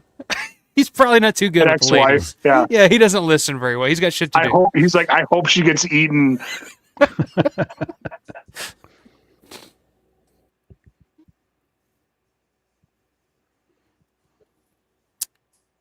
Steven's saying hard to find now and pretty expensive, but the Escape from New York novelization really fills in some blanks and reveals a few things that didn't make the movie. Wow. Which Escape from New York, didn't they shoot a lot of that in St. Louis? Right down the road here. So that was interesting. I don't know. Because I think fucking movie. Because St. Louis had those big fires back in the day that burned down a lot of the city, so I think that's what they used a lot of that. That's what they used for. I mean, James Cameron did the matte paintings for that movie. That's back when he was just an effects guy. Really? I didn't know that. Matt's saying I haven't read the script, read the novelization. One thing I prefer is that after they clear them all, the bodies are stored in a bank vault. Makes more sense than the cooler. All that food in there, just like... Yeah. Yeah. Why would you just let all that food go to waste? Well, and they have elevator, right? And they have a cart. Take them up, throw them over the balcony. Mm-hmm. Right? What the hell? Right. It's a lot of work. Was Escape New York another David Cundy? DP? Dean Cundy, yeah. Dean Cundy? Yeah. Yeah, that guy's a fucking legend. I mean, he is. I'd love to meet him someday. Cinematography in The Thing is incredible. Well, and he did, I mean, fucking, of course, Back to the Future and stuff. Just tons of stuff, yeah. Unfucking real. Ed's a Black Adler fan. Blackadder was great. As is Bonnie. Brett's saying stunt bloopers like Savini's trampoline are fun to watch for later in the movie. I've always noticed Peter's tuck and roll at the airport looks to splice in a stunt man. It's fun stuff. I wonder who would have been Peter's or Ken's stunt man. Fred Williamson. That would have been awesome. Yeah.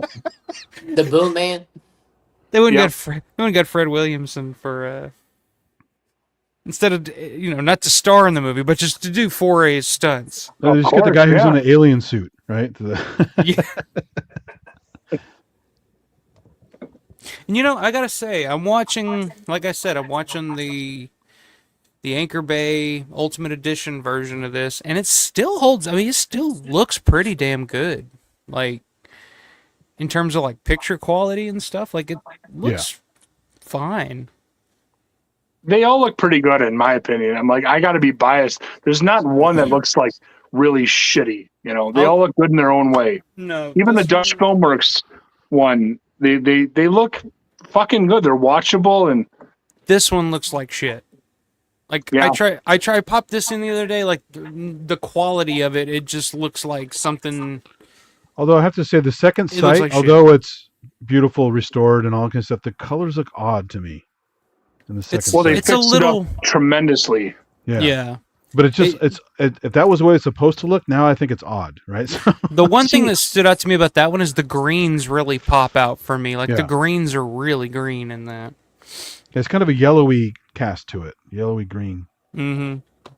See, with like the Dutch Filmworks ones, which was, early 2000 DVDs, that was like still sealed 1999, fellas. Wow. If anybody wants it, I'll drink to that. Is that a white whale right there? Is it the? No, but seriously, like the Dutch Filmworks one, they look kind of shitty, but they have that kind of VHS to DVD quality, which is just enough. You can still watch it. I don't know. See, that doesn't bother me as much. The thing about this version, the thing about this one is it seems like it's just like it's not even like 720p. It's like 480 or something. But like it's with the really new AI crummy upres quality. tools, you can do miracles. It's pretty amazing. That may be an issue too. I was trying to play it because this was like a year or so ago. But I was trying to play it on a 4K player, so it may not have translated well to that. I don't know. Yeah. I don't know the technical aspects of that, but well, the Anchor Bay Director's Cut DVD that I used to test out the TV with my VHS player, I mean, it fucking looked in black and white. It looked fucking awesome. Like I was blown away. That was great. Yeah, they got the Bremer wafers. I grew up eating those crackers. Yeah. Oh yeah. This scene. I've always wondered what those things were. Yeah. Is he eating caviar or what is that? Caviar and Bremer wafers. Yeah. Dude, and things like that, I feel like George, he knew like fancy shit when it comes to like paintings, watches, stereo equipment. He knew his shit. Like, I don't know, like how he could pick stuff. Yeah. They also have Cars water subtle, crackers there. Cars water crackers are great. They still make those.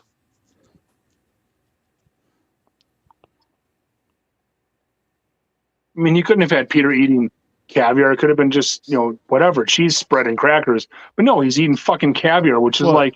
Instead of the main code, he got caviar. Why not? Yeah. Caviar from That's JC so fucking awesome. Yeah, there's nothing better than JCPenney's caviar, baby. Out of the can, yeah. It's beluga with 2 G's. Yeah. Who knew JCPenney sold caviar back in the day? JCPenney's was the shit back in the day, man. I call it They had JC everything, yeah.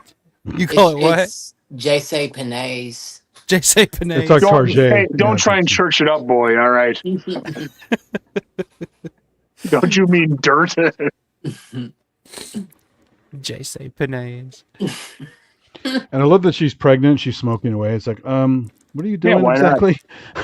Well, that was completely acceptable in the 70s, man. It wasn't, though. That's the funny thing. It really wasn't. They had those ads right around that time with the fetus smoking, like 82, 83, something like that. But look. The world's coming to an end.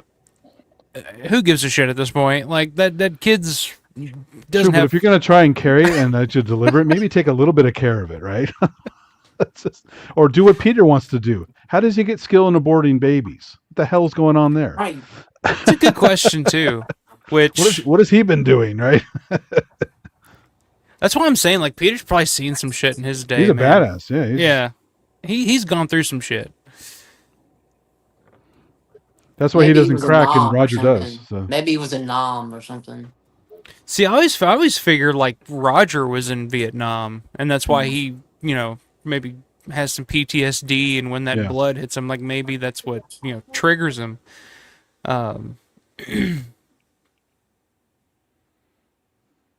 Okay, what's going on? We're just talking about Roger's PTSD, and we think maybe Roger was in Vietnam before all this Oh, yeah. broke out at some point. Yeah, he's got the experience more than a flyboy, that's for sure.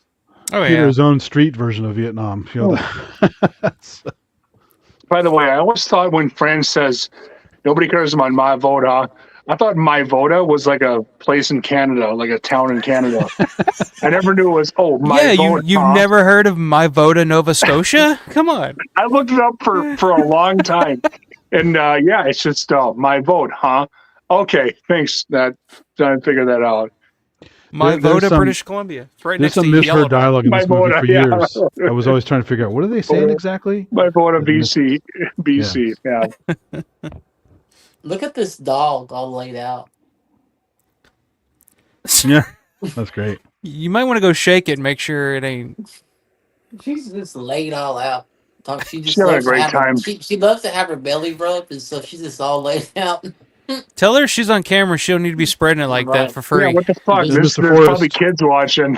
Yeah. Just like her daddy, right? This guy, I love that guy. Yeah, that's Lee Cummings. There's her mom. Well, see, a lot of this Christine's mom. stuff was on the first day of shooting. A lot of the zombie stuff at that entrance there. Just film like dailies and stuff. Yeah. Mm-hmm. That zombie, like in the net, he does like this. Yeah. And I'm just like, oh, that's creepy. So there were two banks in the Monroeville Mall at the time. Yeah. There's Pittsburgh Federal Savings and Equibank. Mm-hmm. Huh. There it is. So real quick on that view, what's wrong with your knob there? Is it the volume knob or is it the? That bottom knob is like a bottom knob's replacement. different? Yeah. Okay.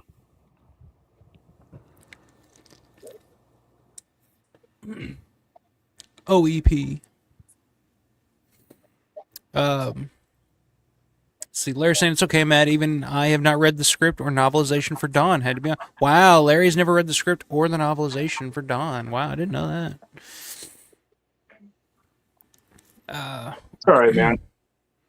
We'll forgive you. Ed saying it's funny the owners of the mall never came to check on things after the dead popped up. I wonder where they were. Yeah, it's true. It's like they just kind of just fucking abandoned shit. Never came back. The commentator guy, have you seen his movie Gizmo? I heard it was pretty good. Mm-hmm. Who, Howard... Howard something. I forgot his name. It's not Howard Stern, but No, Howard, it sounds Howard like that. Smith. Howard Sherman? Smith. Howard Smith. Howard Sherman, yeah. He was in Day of the Dead. No, Howard Smith, man. The guy on TV yeah. right there. Yeah, that's what I meant. On the TV. Howard Sherman. He was in Day of the Dead. Here's Roger's reaction. No, he was in Zombie and Day of the Dead. What? Sorry, I'm getting, really Paul? fucking drugged. Yeah, Paul, we're about halfway through this. Huh? Yeah, are we even halfway through the movie?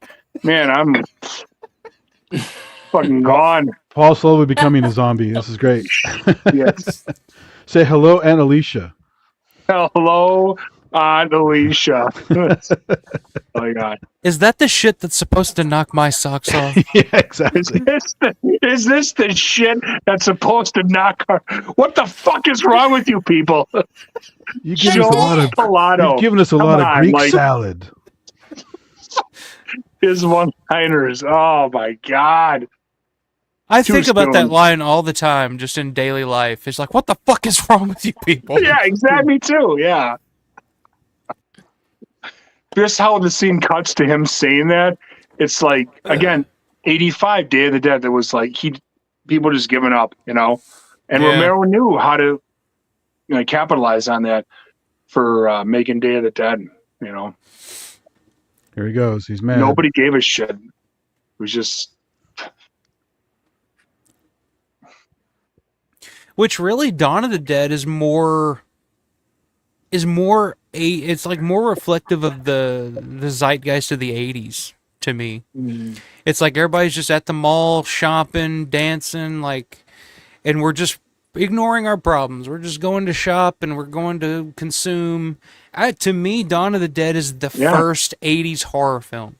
It's the start of the slasher films. It's also the start of the '80s. It's the introduction of the shopping mall. It's a more subtle version of They Live, consume, right? All that kind of stuff. Yeah.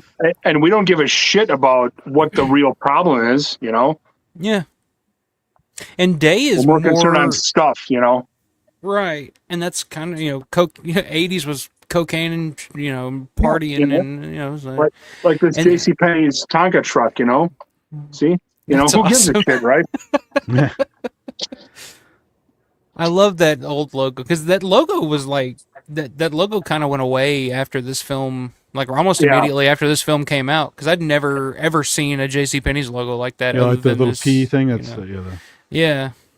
I think the logo that we see now, still use. I think it was in the Dawn of the Dead, but as far as like signage and stuff, the Penny's logo was still, that was their logo. Yeah. Too tall, too slow, too. I fucking love it. Dude, seriously. And the fucking scene of the trucks driving down the hill and that filter sweep, that yeah. Mm-hmm. I mean, that's what did it for me for Goblin. Like, I love how Roger's truck, the poor man's process, they're shaking it a little too much. There are too many people on hand shaking the truck. Yeah.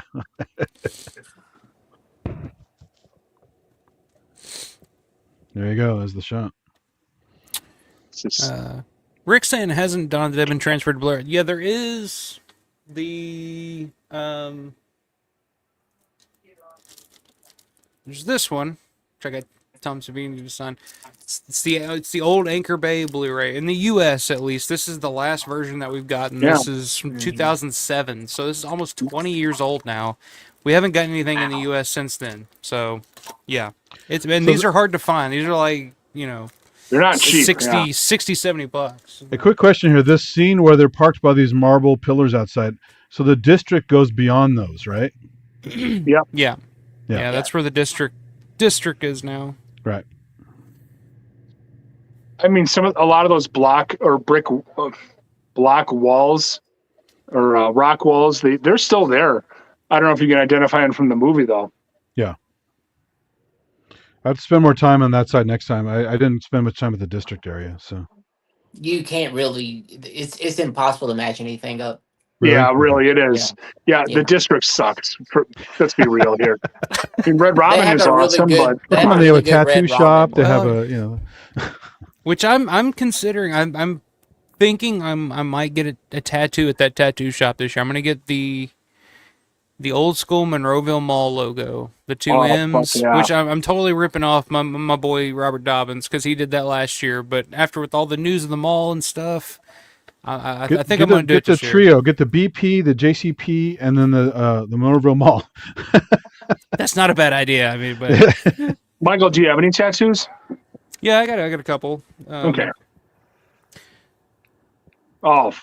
Got the Dawn. That was my first tattoo. That's fucking badass. And then I got the Mark of Thorn from Halloween 4 and 5. Yeah, there you go. Nice. Paul Rudd. Yeah.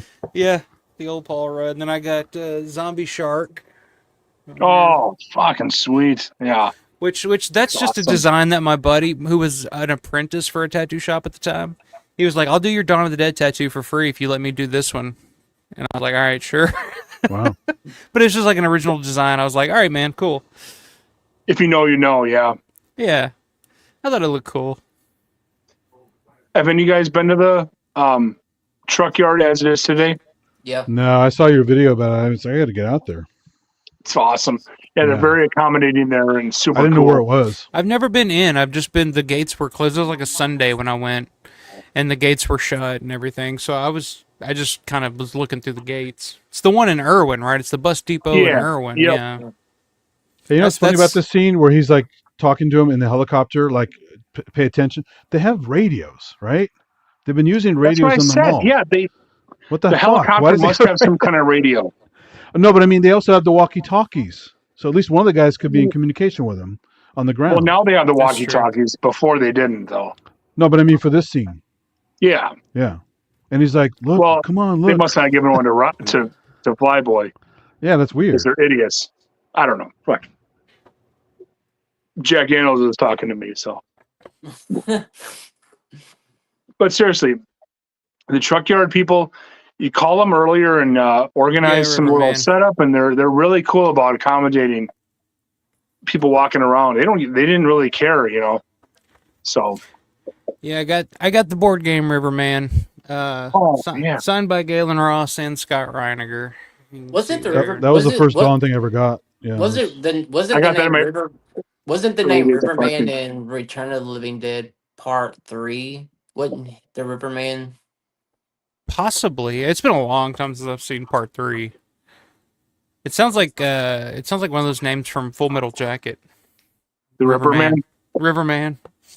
But yeah, this was one of the first like collectibles that I really wanted and bought. And I've thought about maybe trying to play the game on a stream and trying to figure it out. But I looked at it once. It didn't look like it was that fun to play. Yeah, and the version there's a lot that of I like got, pieces to it, and I don't know. It's complicated. Yeah, exactly. All those SPI games, I looked them up. There's all strategic ways to play it and stuff, and it does not look fun. But because it's Gone to the Dead, I might give it the time of day. I've always been curious, but I've never actually made the attempt to figure out how to play it. But yes, I do have it. But I've never played it. I don't know how to play it. But Yeah. Perfect, baby. Perfect. I have played the there's a board game of The Thing I've played before. And you can perfectly tell that's Tom Savini too. Really? That's the funny thing about it. Larry likes how Paul's cursing more and I more. barely cursed at all. Come on. Couple of F-bombs, I guess. Well, maybe I did. I don't know. Yeah, this bottle is almost gone, so. You drank the whole thing? I just bought it yesterday, yeah. I didn't plan on... That's a whole 24 hours, Will. Yeah. Bonnie's saying Jacques Penet is what we called it. Jacques Penet? Jacques Penet.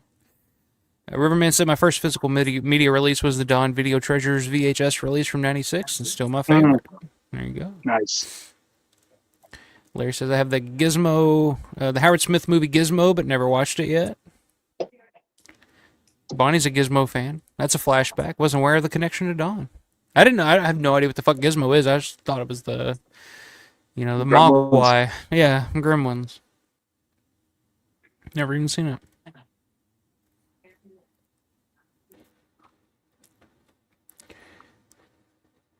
So all this fun and frivolity, we've I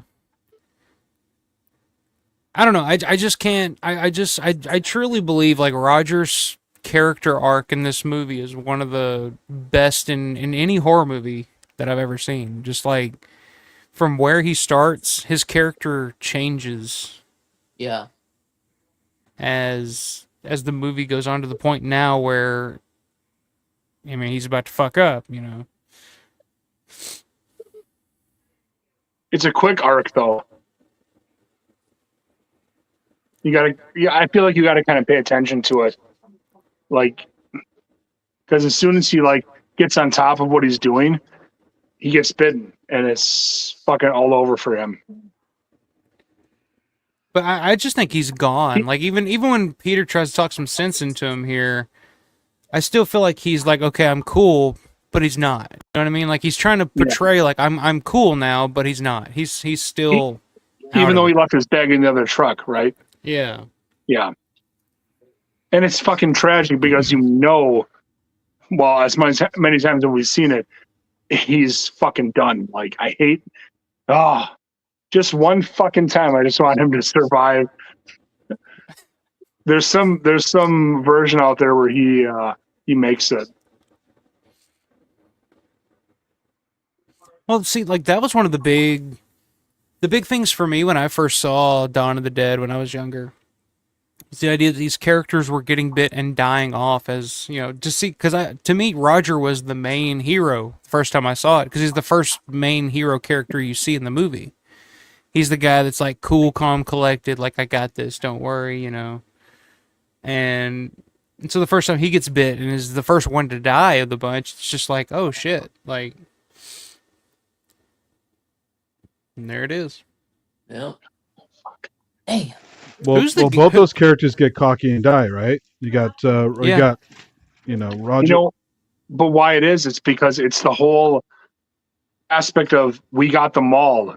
We have this huge kingdom of all this stuff, and they let it get the better of them. And Flyboy's the same way later on in the movie. It's fucking tragic. Just they let it get to them, Mm-hmm. Yeah, there's just the sense of ownership when no one's going to own it, right? So. Yeah, it's ours. We took it, Yeah.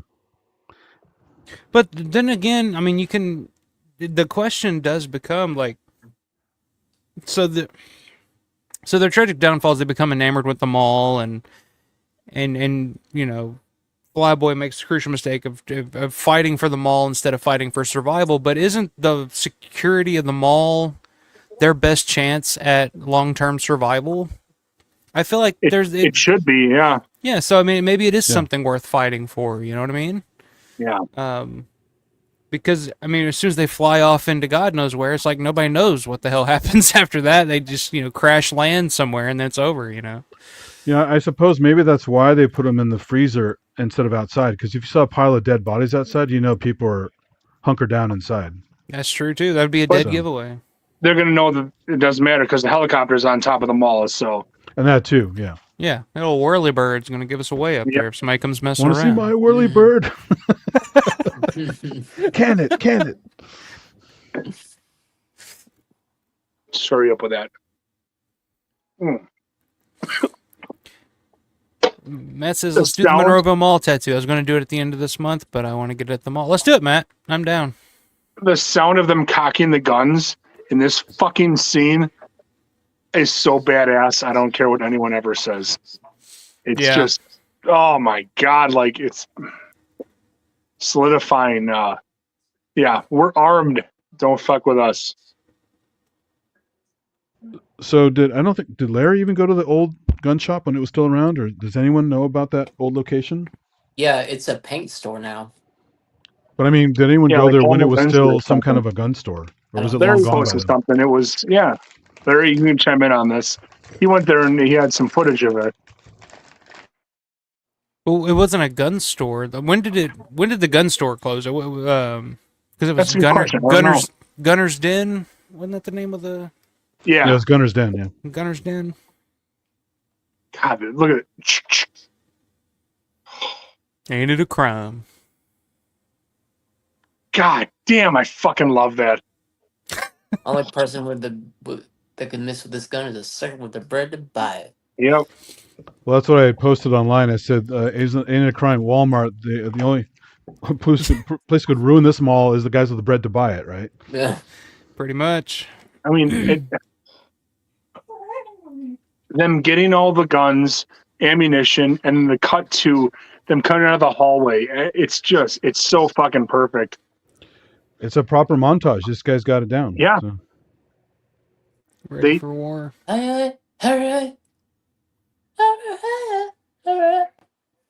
Wow. And does that little growl, right there? Yeah. Derringer, yeah. So those weird screechy noises are actually chimpanzees. Awesome. That's really funny. Oh, they really are chimpanzees? Those are chimpanzee noises. Yeah. It sounds like an elephant at first, but they're actually chimpanzees.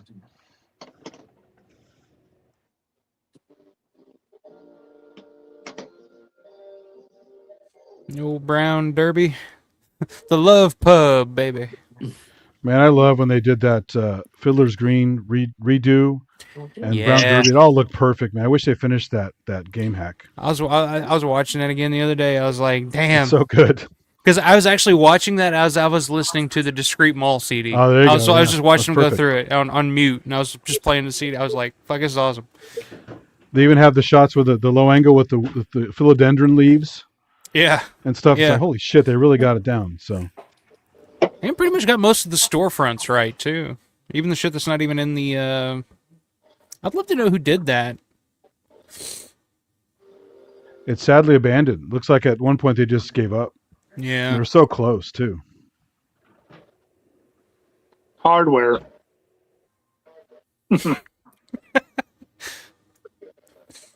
I'm lucky to have a piece of that paneling and of that elevator. Me too, yeah. Yeah. I love the Sean Clark video where they're trying to go in that elevator and the lady keeps chasing them away. Yeah, from like '93. Just get out of here, you guys. It's not a place. You know? Brett said, I love the scene where they tossed around the bottle of Jack. George said it was a popular item on set. Yeah, I'm sure. I remember Ken saying that on one of the commentaries. It was like, yeah, it was. We were drinking a lot of that. That was real Jack Daniels at the time. Well, it's Jack for this movie and J&B for all the Italian movies. Yeah, no shit. Yeah. Bonnie saying PBS showed it from time to time. Is about Goofy Adventure. I guess you're talking about Gizmo. Yeah, I don't know. Never heard of Gizmo. Yeah, I don't know what it is. It's saying just remember, after so many cuss words, YouTube will mark your video for adults only. No more monetizing it. Learn that the hard way. I don't give a shit at this point, man. I was gonna say I think all these streams are full of cuss words, so it doesn't really matter. Free speech. Yeah. Now YouTube's been giving me some shit lately, so I'm just like at this point. Riverman saying you guys going to Living Dead weekend. I'm thinking about flying out for it since it's probably the first and last chance I get to see them all. If you guys are going, I'll buy you all a beer. We'll be there, man. I think all of us will be there. So I'll be looking forward to that beer. Hell yeah. Where you flying out from, man? We're from all over. Since the West Coast, Paul's up in Wisconsin, and then me and Will are pretty much right around the same area. He's Kentucky, I'm Indiana, so. And then Matt down in Atlanta, so. Geographically speaking, we had a pretty diverse group here tonight. Yeah. The funny thing is all these guys getting shot here and they're not reacting like you would expect because they're undead, right? But then you have the guy earlier on who gets shot and does that one-legged hop. Yeah. Little inconsistent. The old Volkswagen Scirocco, the zombie hunter. The nun zombie. I always loved that. Yeah, I think it was kind of cool. Catherine Feeney, that they got her at the con, 23, I think. Yeah.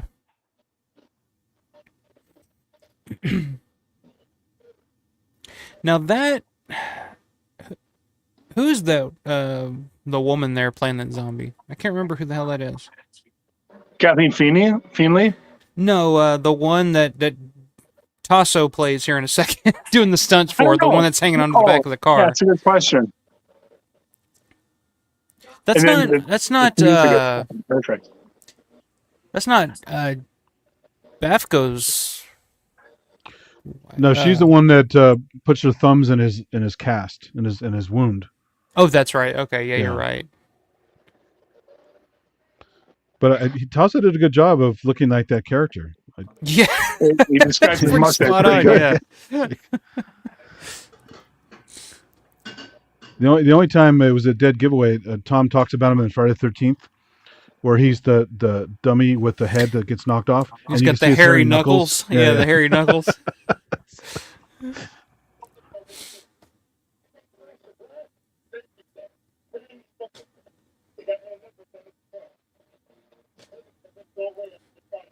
Now, Paul, you just recently got the big Bruiser battery, didn't you? Oh, yes, I did. Yeah. That is sitting proudly in my collection right now. Mm-hmm.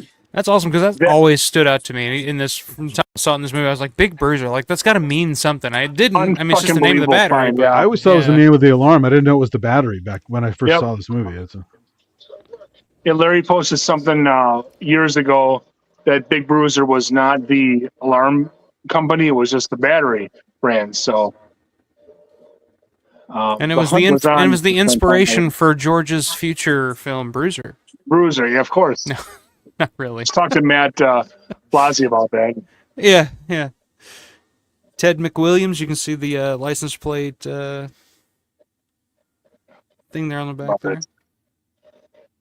Which Somebody I saw on has that- eBay here recently. I saw that somebody had a newspaper ad for Ted McWilliams auto lot or whatever from right around this time. I was like, oh, that's cool. That'd be something cool to have. That's totally a Paul Farver collectible right there.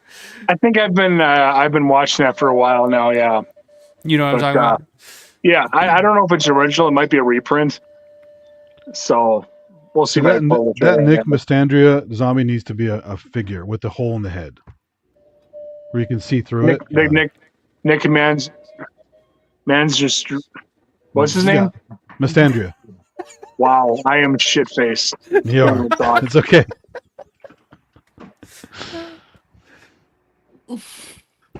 They call him Nicky Mastandrea. We're not even halfway through this movie yet. What's going on? Like, seriously. That's the angle right there they had in the game. How many fingers am I holding up? In that game redo, they had that angle right there with the philodendrons. It's so cool. What are fingers? Yeah, it's true. With Foxmore. Now, see, the thing I love about Dawn of the Dead. The thing I love about Dawn of the Dead, one of the things, there's a billion things, but the thing I love about Dawn of the Dead is this, in any other movie, this would be the end of the movie. Yep. The mission is accomplished. Dude, no shit. Exactly, yeah. Everything's over. Yeah. Batman has saved Gotham, and now everybody's can live in Arnold peace. is beating Killian, and we're good to go. Well, right? plus most movies are Yeah. around 90 minutes, and this is almost that mark. So Yeah. And now we get to watch the heroes clean up the destroyed city. We get to watch Batman clean up Gotham. It's like and have some fun. Yeah, and it's like everybody's peaceful and happy now. Everything is secured and fine. And then like, okay, but that doesn't solve the big issue. You know what I mean? Like it's you not. have to say it it's right. not This over. place is going to be rotten. We have to clean it up, brother. Yeah, the work is still to be done, and even when you have everything, it's still not enough. That's not the end. Like Yeah. now That's what? where the director's cut comes in. Yeah. And I'm And pretty very- sure that's not the correct way to get morphine too. No? Well, she's doing her best. Yeah. It's the end of the world. I mean, they do what they can. They have a mini Yeah. fridge, for God's sakes. Yeah. And he got a cold towel on his head. He's fine. All right. Yeah. He'll be good. He'll make it. A little bit more of that Jack Daniels. And there's he'll the be all Jack Daniels bottle right there. Come on.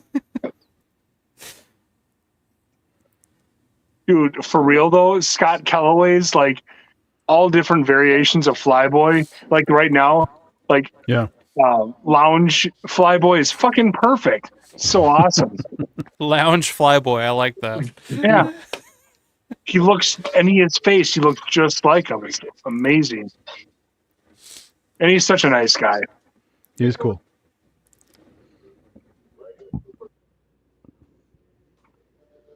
I'm working with the Doodles of the Dead guy to print out the scans I did of him in the different costumes because my printer's on Yeah. the That's fritz, awesome. so, yeah. Yeah, Dan's a he's good such dude. a cool guy. I love Daniel. He's such a nice guy. He is. Yeah.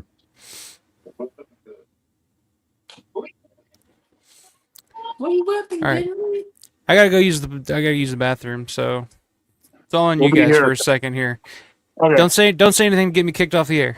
This is just something. They're just getting the I hideout think we're ready. already too good far to gone go. with that. So they. They got to block the doors and get some paint samples ready. So we're good to go. I love that really cheesy fluty music they play right there. And again, that's just like part of all the mall music. Yeah. It could have been there at the time, but it was Yeah. all DeWolf stuff. Yeah.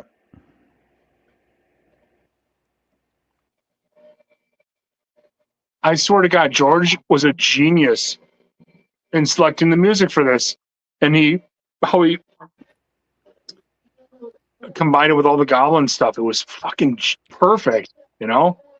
Well, and He according was to a big music guy.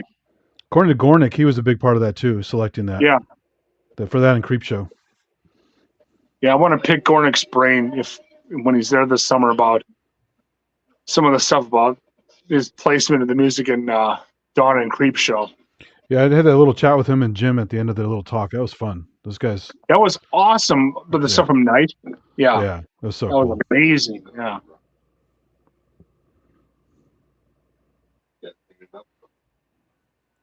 This place is gonna be rotten.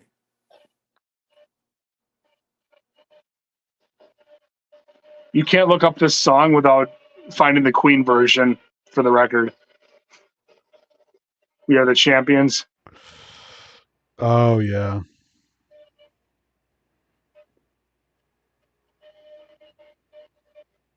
I at least would have took the food out and put it in another cooler or something. But Yeah, take some of the tomatoes and stuff out, right? Yeah, there's got to be more than one freezer there. They could have moved some of the food. Right in the whole entire mall. Yeah.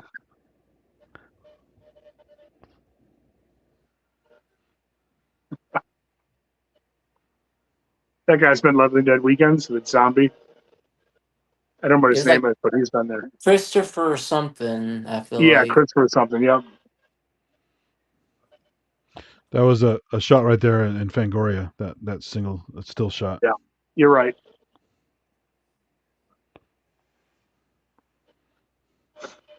You never know. Wait, is Michael Never playing know. the the donation video? No super chat. It's the real thing. Real thing. Donation.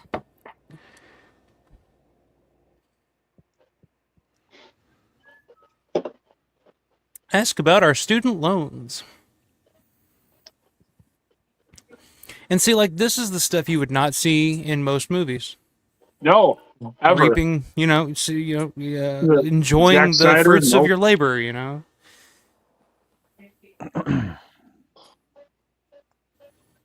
I love it. George was just a genius with this stuff.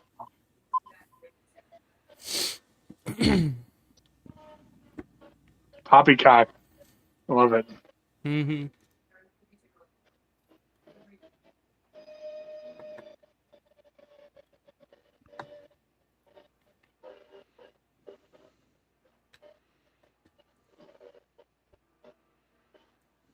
I remember seeing those Jarlsberg wheels at the store. Costco has them. They're all cut up though, but they're there. Yeah. Oh, really? Yep. My mom had those exact Spice Island spices.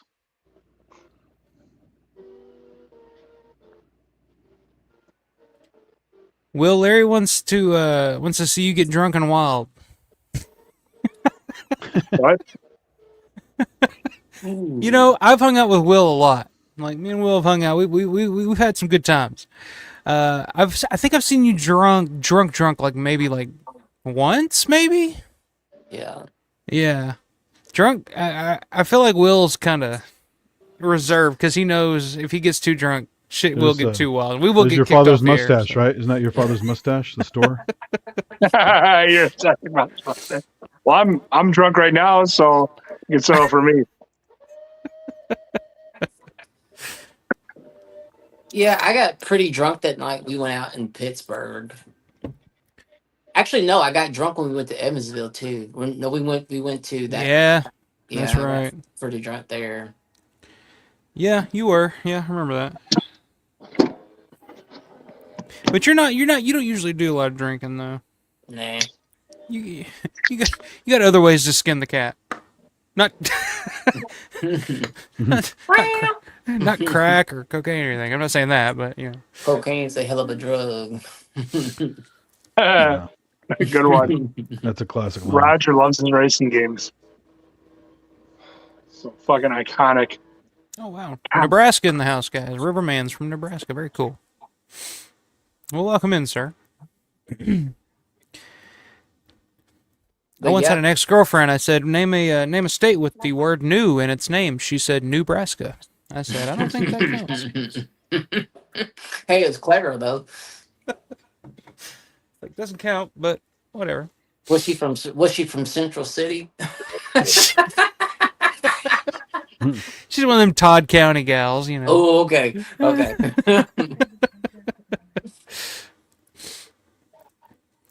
Rick saying the Ranger 2 helicopter they used in Dawn of the Dead must have cost him a fortune for rent for scenes. Well, the guy, what's the guy that flew the helicopter? Bartholomew or whatever his name was. It was something like that. Yeah, something like that.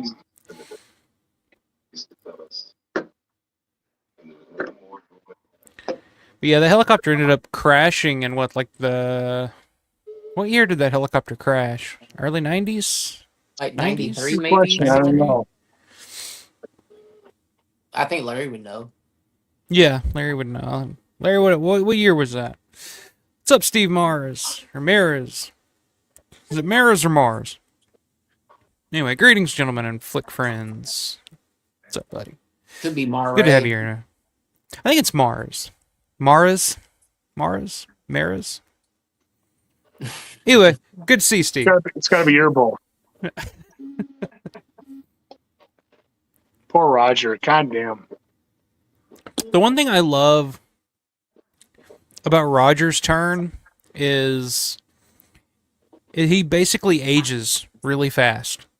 Like, as soon as he gets bit to the time that he dies, he ages. Like, by the time he dies, he looks like an old man. Like, his skin is all, like, wrinkled, and he's just, like, this frail. And that's terrifying to me, you know? The idea of aging, but aging and fast forward like that, you know? Well, and just being dead, yeah.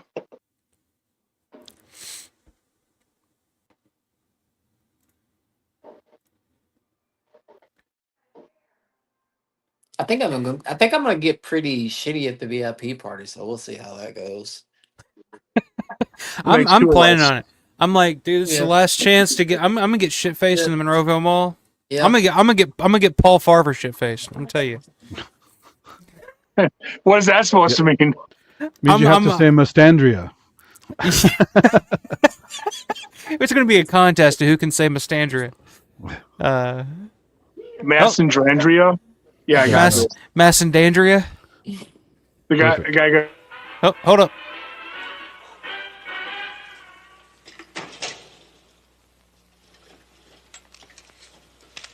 You never know.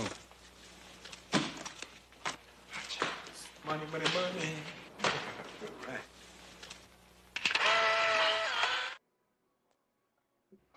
We're at 1911 Guitar Dude, $10 super chat. Attention all shoppers. Here's some cash for those student loans. Thank you very much, sir. I appreciate that. Nice. Here it is. Dummies, dummies, dummies. I'll be 743 years old when I get mine paid off. Yeah, I'll be long gone. But thank you very much, man. I appreciate that. Yo, how much can you get for $10? I mean, anything, let's do it. anything you want. $10 is $10. So was he saying Kellaway actually dressed with this blue shirt and those pants? I've never seen him dressed like that. Yeah, something similar to it. Does he really? I've That's seen funny. that, yeah. Okay, Larry's saying that helicopter crashed in 1997. There you go. Sounds right.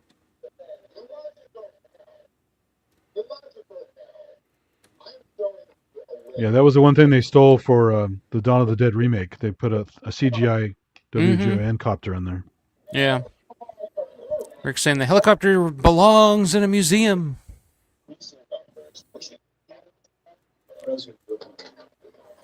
Mar-S. So it's Morris. I like that. Steve Morris. Good. Sounds like a guitarist. Yeah. Like Mick Morris. Mick Morris.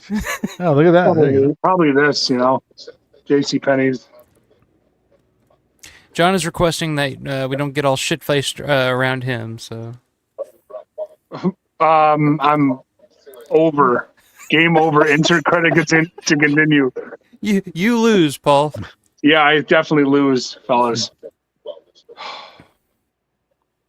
But seriously, though, you guys, I'm glad we're all friends, and I'm looking so forward to June. We can all nerd out, and it might be the last time.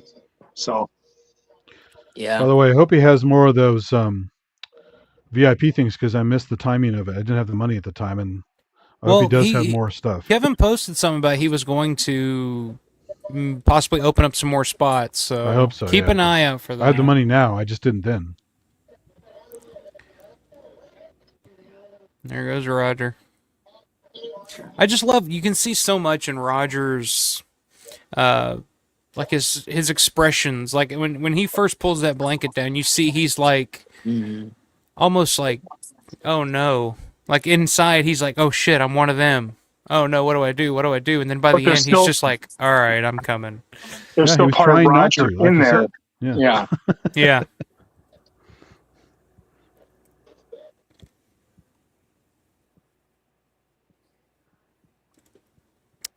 John's saying he means at the VIP party. Well, I can't promise anything, John. Well, I'm sure they cut you off there, right? They don't let you have just endless drinks. Well, I mean, bring a If it's all flask. you can drink, it's all you can drink. Because they have liability, right? They have issues there. Well, Yeah, there's probably liabilities. Drunk people wander off, fall off the fucking escalator. Yeah. I don't know. If you saw Rosemary Rixey last year, there I doubt there's much I of remember a. that. You mentioned that. But just You think, there guys could be a said guy in a right yellow home. shirt that falls in the escalator, has a little mark here, right? That could, you know. And coming to us Oh, live Matt's from Atlanta, back. Georgia, from the Holy deep, dark shit, depths yes! of Atlanta, Georgia. Oh He's back with shit! the mood lighting. Matt, are you Power's with us? back on. I'm trying. I don't. Yeah, You I'm Georgia trying, man. I don't peaches? know how long I'm gonna last. My upload speed was good, but yeah, You do what you do, man. Your I know. audio You're- is It may not last. You're I'm witnessing sorry. a drunk Paul, so this is good. your audio and video is off, but we can hear you. I tried. Sorry. Have you ever seen Dawn of the Dead? It's a good movie.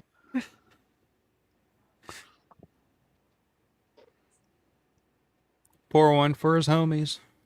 There you go. Love how he just like the cork pops. Just whatever. Who gives a shit? So, do you think that he actually buried Roger in that spot, or did he just bury his dog tags? I think just, you bury Roger. do Yeah. you think he Bury him, actually put him there? Yep. How fucking deep do you Human. think that that display would be, though? You know what I mean? It's true. Probably not Well, that. yeah, it's not 6 feet, so it's a, Yeah, I In mean, the mall. I never thought of that. Yeah.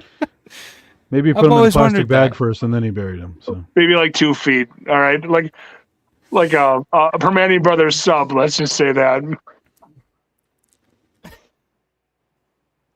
yeah, we lost Matt again. Speed was good for a second. I'll catch you guys next time. No worries, man. I'm glad you made the effort. I know Hey, man. I know you got some shit weather right now, and yeah, that's crazy. Be safe. but out there. yeah. Just be safe, man. There's a tower. Now, see, I always really like this second shopping sequence because it kind of shows that they're doing the exact Yeah. same they did in the first sequence. Yeah, but we're going in to this develop sequence, those pictures, right? Yeah, But it's it's like different. Yeah. It's different it's- montage. Yeah. And it's they're on almost their like down spiral. yeah, it's like this is Which you think like, oh, we're in a mall. We got everything we could want. But no, they don't have everything that they could want, you know.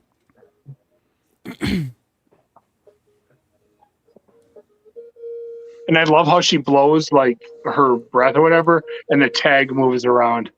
yeah. You know, little shit like that. George was just a genius at. Watering the dying plants. Which are all still alive. Yeah, Mm-hmm.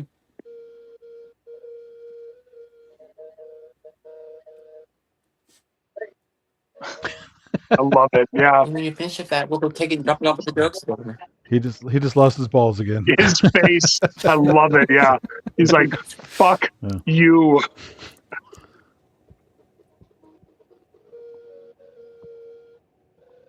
They should have included that like photo, if it's like a Polaroid, in one of George's later movies. That'd have been awesome. Connection, That not would just be blades, you know. Yeah. That would be kind of a cool thing, like if you could AI or do something like make that photo exist. The photo of Fran standing there with the shopping cart. Oh, I thought you meant like sit there in the bed with your boob out. Mm. No, you can make that photo exist. Yeah. All you need is a screenshot of that. You'd be good. You can print that out and put it. You frame it and put it up. Rick says, when I first saw Dawn of the Dead in 1979, it inspired me to want to get a helicopter's pilot's license, but I never did. Yeah, I mean, it does. Like, I mean, Fran figures it out pretty quickly, so it wouldn't be too hard. Very true. I mean, I think the FAA is pretty much dismantled at this point. So Yeah. In the movie, oh yeah. Just It's possibly in You're not reality getting a too. pilot's license anymore. It's saying, like I said the other week, what if Roger wasn't shot? Would he have been like Bub? Would he connect with Peter and not try to eat them? Who knows? Well, Paul, you kind of touched on that, and we were messaging the other day on Facebook, just kind of what kind of zombie Roger would have been if he would have gotten up and actually had existed. You know, I swear he would have been like more of a leader zombie, kind of like Flyboy was, but you know, the early stages of George's films. Well, see, my thought was Roger would be so hated the fucking zombie so much by the end that when he turned into a zombie, he would be like the Jay Stover zombie, just holding a gun to his head, just praying that somebody pulls the trigger at some point. Just like, I don't want to be this. Like, I don't want to be man. Or, I mean, seriously, he would have had a 45 or a 38, and he would have been shooting fucking humans like Rose, you know, but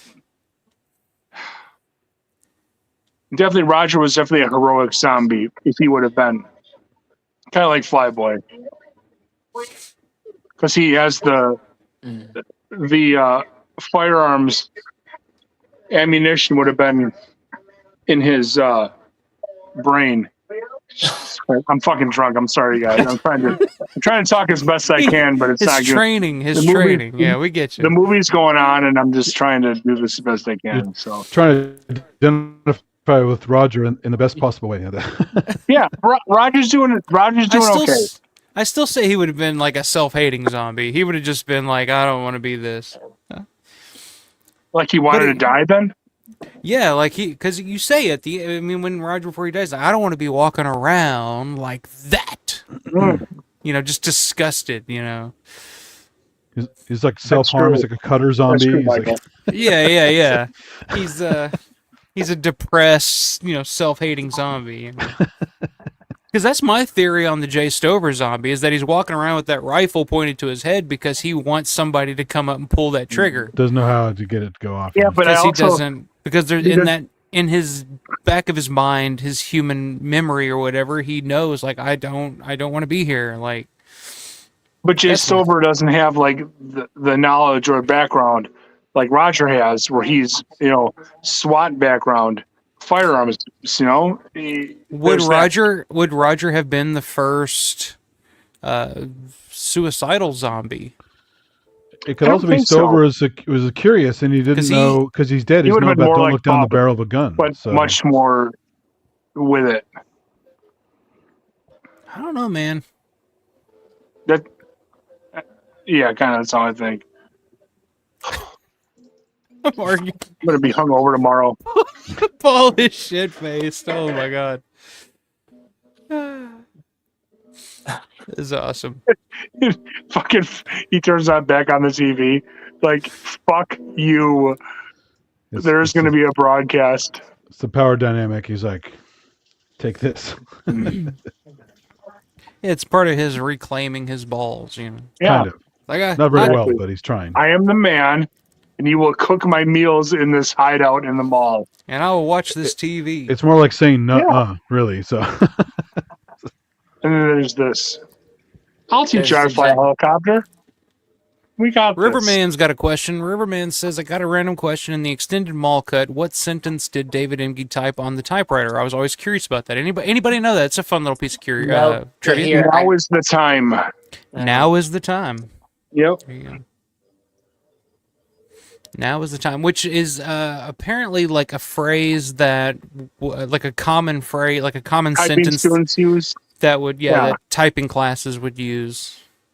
Now is the time. Which is kind of fitting, you know. He should have typed, "We took it. It's ours." So. Well, yeah.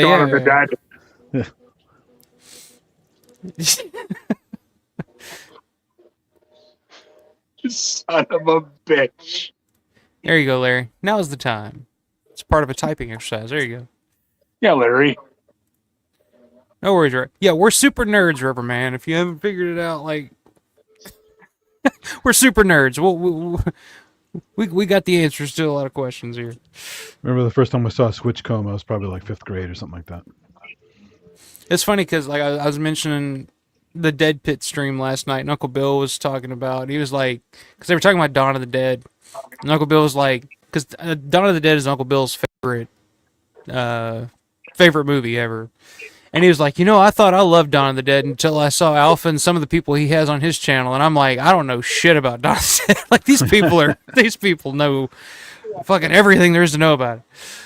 I was like, yeah, we're a pretty crazy bunch. We're a pretty crazy bunch. There's Rudy Ritchie. Oh, he's from the Braddock. Or You see that? Oh yeah, I got mine. Yeah, man. Yeah. Probably shut up and listen. He's so pissed off.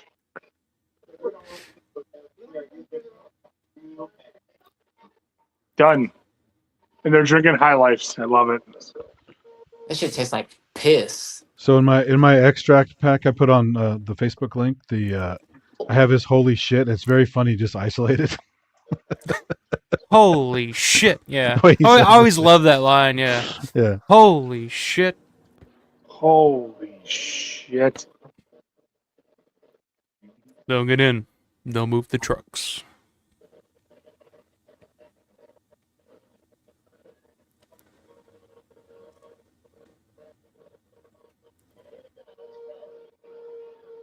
Now, Of course, Zilla Clinton back onto the motorcycles. Yeah, Zilla. Which she showed up at a Living Dead weekend, I don't know, years ago. Her and Pat Booba both just showed up just to hang out for a little bit. And of course, Pat passed away. I think Pat ended up passing away maybe less than a year after that, I think.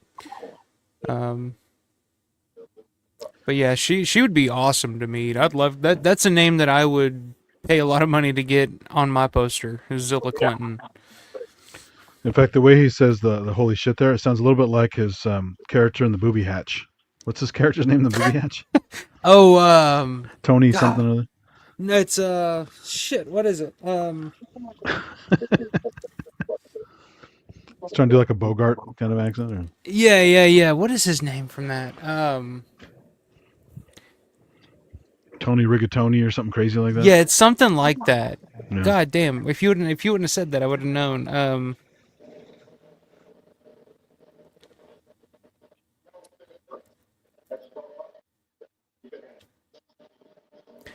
There you go. I knew somebody would come in. Angelo Fettuccini. There you go. Another pasta. Yeah. Angelo Fettuccini. Yeah.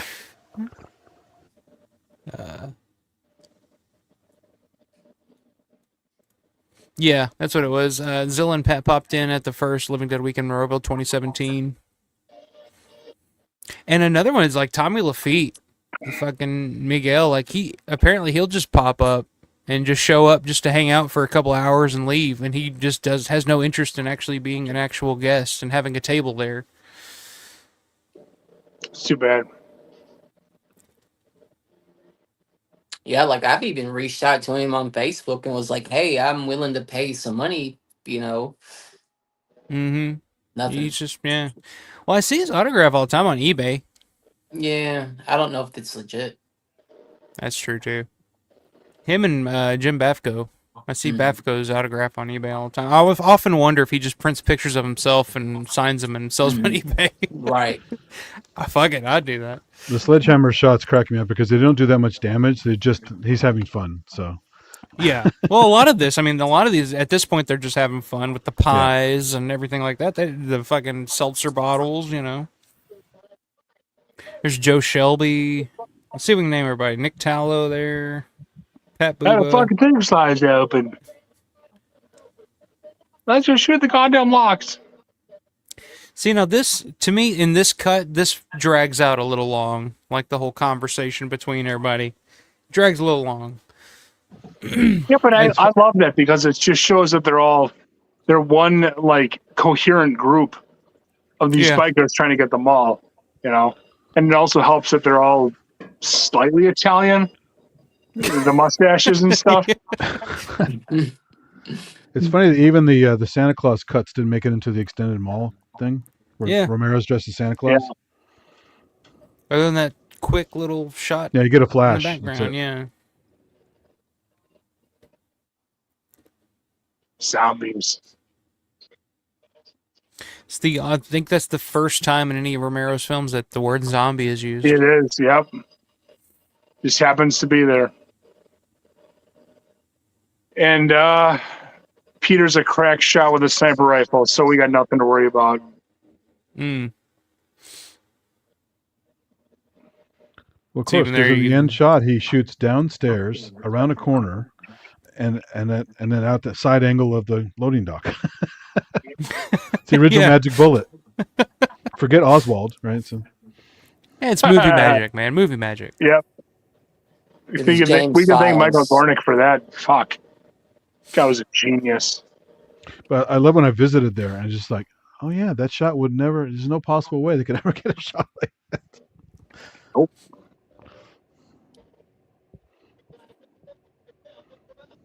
Larry Vieira, rest in peace. Riverman says, I was supposed to see Dawn and Day double bill at a drive-in last year here, and a couple hours before the show, got hit by a tornado. Oh, shit. Still pissed. Didn't get to see it on the big screen. Yeah, that's some shit luck there, man. Yeah, Day is one of those I've never seen on the big screen yet. I've never seen it in the theater. Never had that experience. One time, yep. Well, I'm called big screen, but Cinema Wasteland in Cleveland. It wasn't really a big screen, but it was a decent screen. Joe Pilato was there, so that was perfect. I guess to me, like, I just like watching it with a crowd, like with an audience. Oh God, yeah. Like that. A fun crowd, yeah. Yeah. Like that was kind of the fun aspect to me watching Dawn when it came back in the theaters. Was going to see it with an audience, like seeing how people reacted to it. Like other than me, like because me, I love it. Like, but how does the 10-year-old boy down here, like that's seeing it for the first time with his dad, like how does he react to it? So that early piece of music they just had didn't really work. It sounds like Aaron Copland, like a Western thing. It's like it didn't really work in that scene.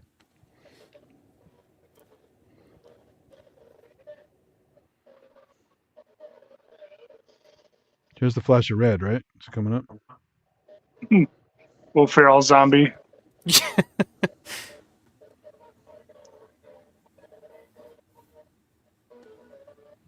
Yeah, let's take the zombie's wallet. He'll never miss it.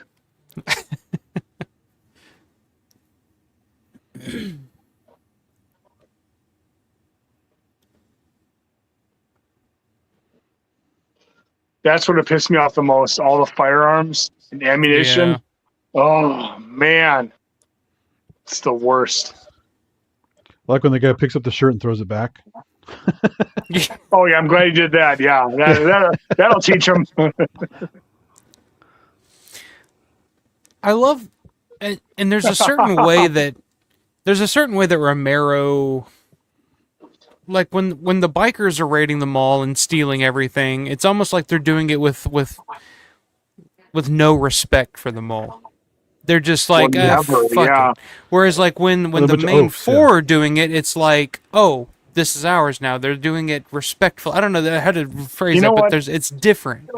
Yeah, they're not just destroying shit just to destroy it. Well, because they were going to move on. They didn't want to stay. They just want to take stuff and keep moving. It's like the upbringing, before the zombie apocalypse, they were fucking bad people before the zombie apocalypse. They were they're just nomads. They're going somewhere else after this. So they're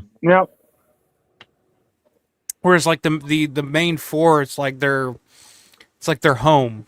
They're taking care of it like their home. They're not captivated by the like shiny place. Said, they took it. Yeah, that's true, Sam.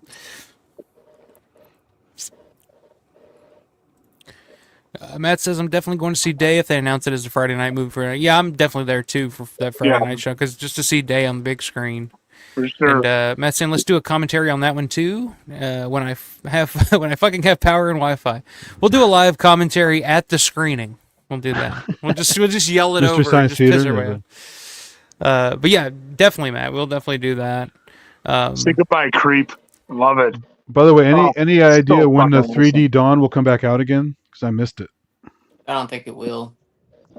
You don't think it will? No I don't chance. think Will Phelps. Huh? Nothing. What? Yeah. What about Will I'm thinking. Phelps? I said I don't think it will. Phelps.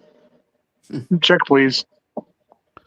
Like some of these shots didn't work. They can see they're dummies, but they left them in. I've been drinking. He's had a few. Do you? He's wobbling back and forth a little bit. We're almost there, Paul. We're almost there. It's almost bedtime, buddy. It's almost bedtime. Yeah. Oh, I like them apples.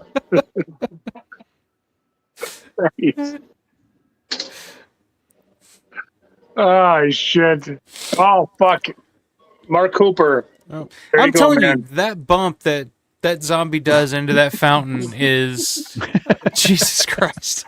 And the camera angle, right? too much to see I there. love the wrestling, the little hint there. You know, the little lingo. You know, The bump that he takes into that fountain is underrated. I don't care. Like I'm telling shit you, he's a looks like it stuntman. hurts. Yeah, and Yeah, he's he's a stuntman. naked. He's basically naked, and he goes just in character and all. Like, dude deserves more credit, man. What the hell you can do with the Pretty bowling good. ball? I don't know, man. Yeah, what Oh, the this hell is you doing great, watching yeah. that thing? This is great. Again, just to destroy stuff, right? Right, yeah. He does all right. He does pretty good.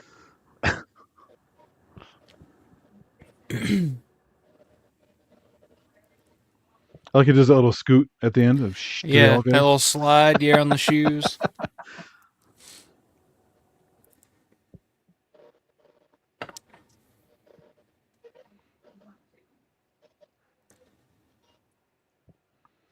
This is the famous shot that Larry recreates. And of course, the escalators are still going. Yeah.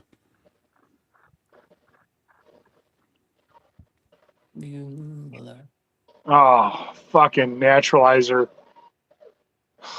Yeah, that was the last one standing, wasn't it? The last It's almost store. It's like they knew what was happening. It's like they knew it what was officially coming. gone now? They saw the writing on the wall. and It's they gone. Got the fuck out. Yeah, it's gone, man. Seriously. That's the sad thing. Like when I was there a few weeks ago, I noticed there was a lot more empty storefronts.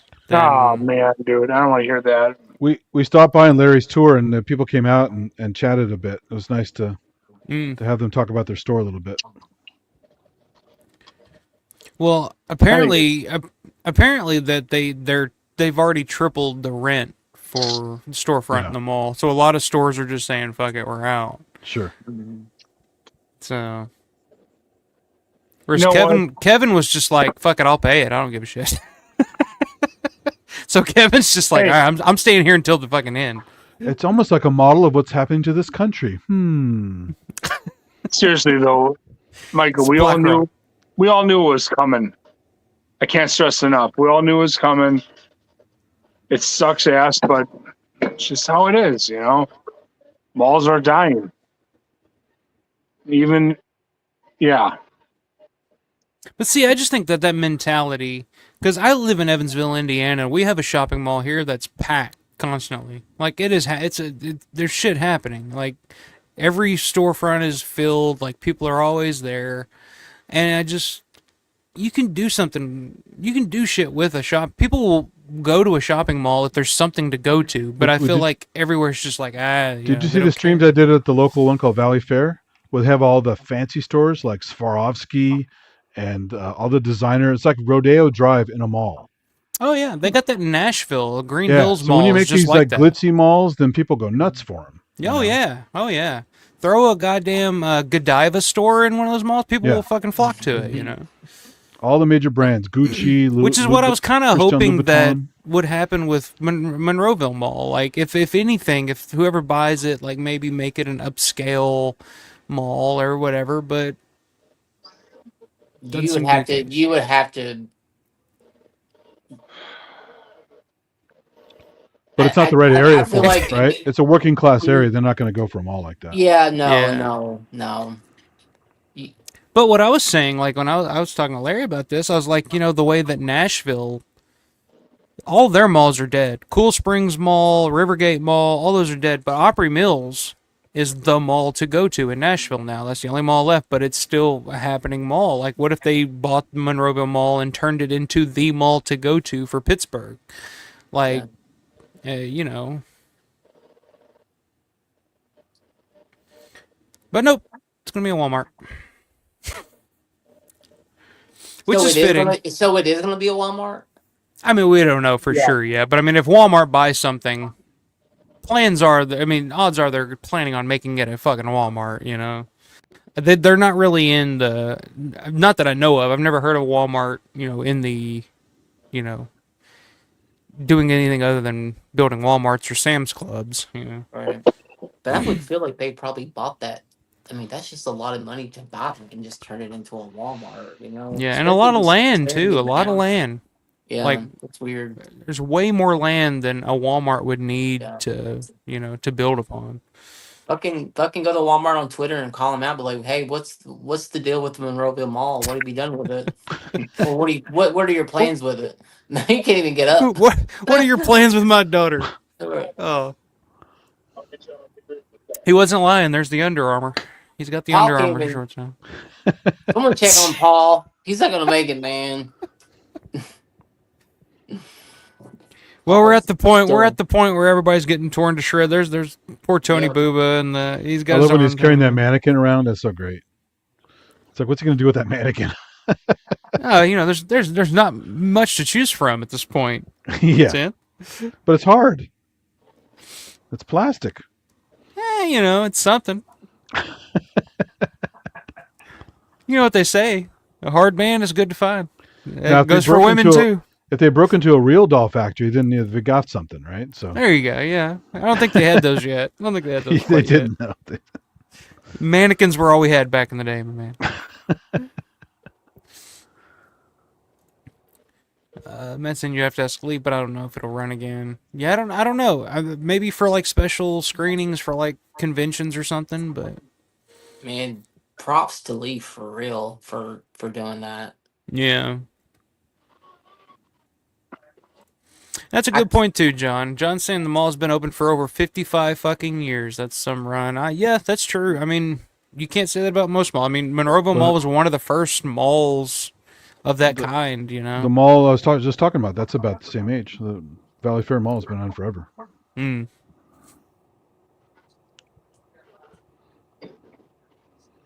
Yeah.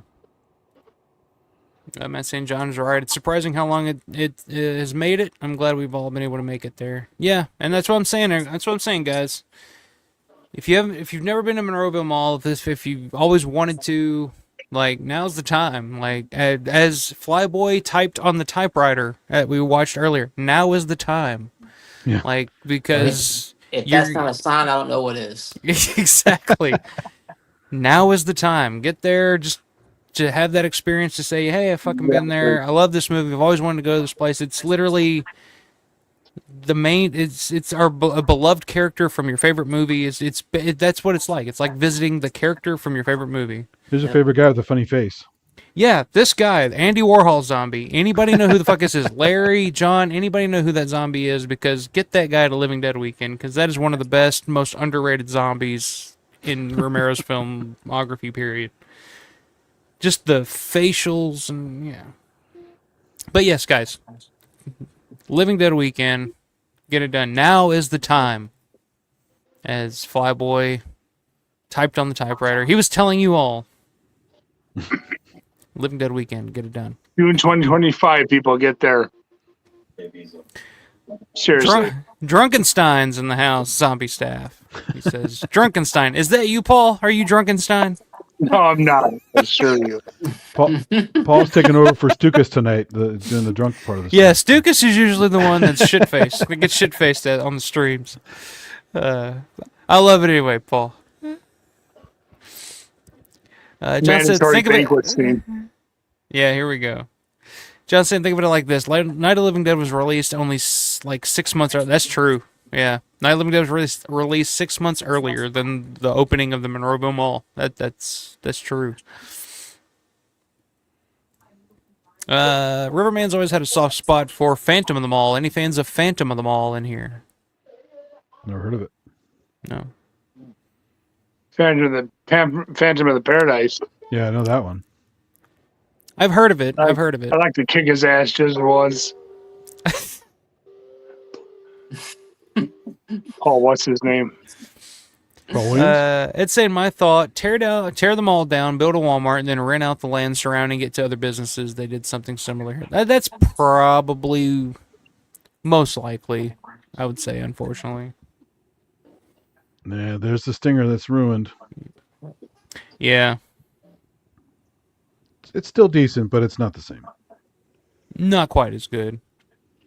Still has the trippy background delay effects and stuff, but That's King Zombie right there. Yeah, absolutely. King of the fucking zombies, Romero.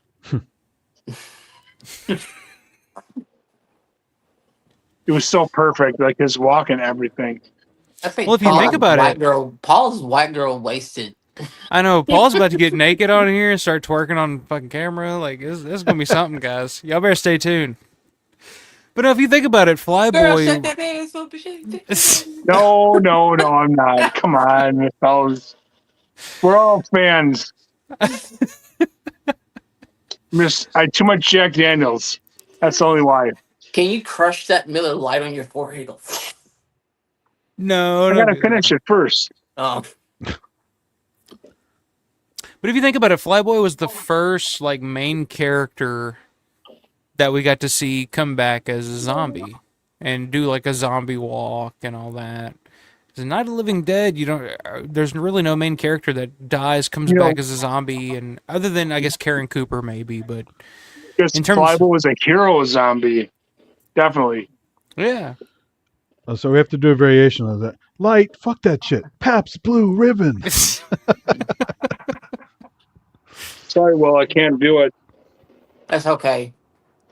Don't hurt yourself, please. Yeah, don't hurt No, I'm not gonna hurt myself. No. I got a fresh one right here. Damn.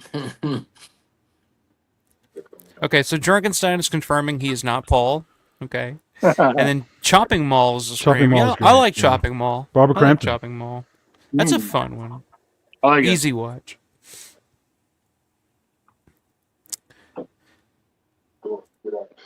Larry saying, I know who all those elevators zombies are except that best one. I talked to two that have never appeared as of yet. One may be dead. So there you go.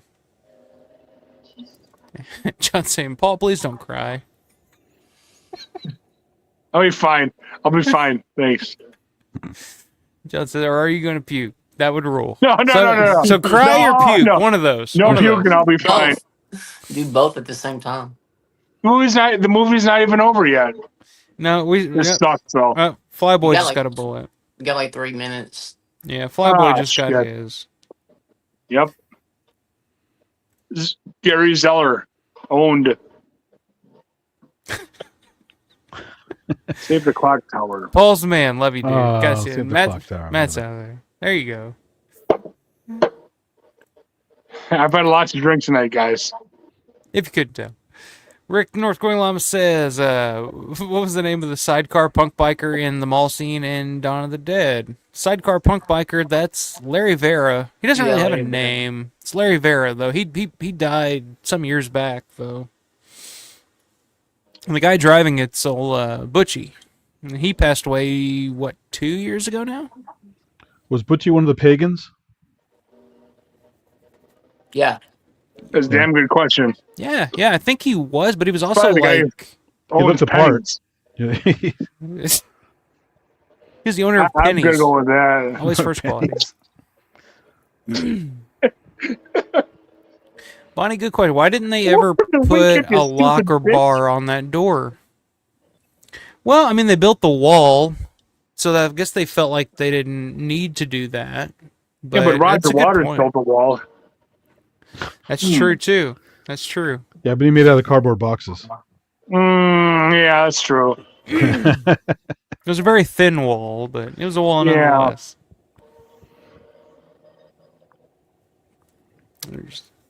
I like this guy. Oh. It's like an operatic zombie. Yeah. If you notice that the holes on the barrel of that gun are sealed, like there's no actual holes Oh, the in that Derringer. Yeah. of the Derringer. Yeah. Sorry, I'm not really close to watching it, so I'm seeing a lot of stuff I've never seen before. So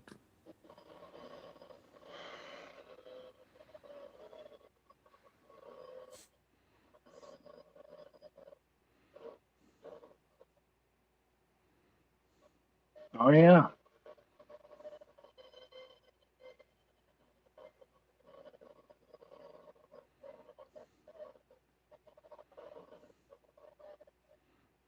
I will say I like a lot of the library music. Oh I yeah. like How could most you of it. not? So I think that part right there in the theatrical cut, when he hits the head against the wall, you hear this conk noise, Yeah. and it's not in this cut. But I will say this music is a little too on the corny side for me. Yeah. A little too corny. But he's back from the dead. I know, but He has a new zest for life. it sounds like a John Wayne movie, and I know that's what George was going for, and George loves that shit. But for me, I was like, it's just a little too much. I mean, in a modern movie, they probably use Iggy Pop's "Lust for Life." That'd be really cheesy, right? Yeah. Yeah, it would be some kind of fucking pop song or something. okay. Not much.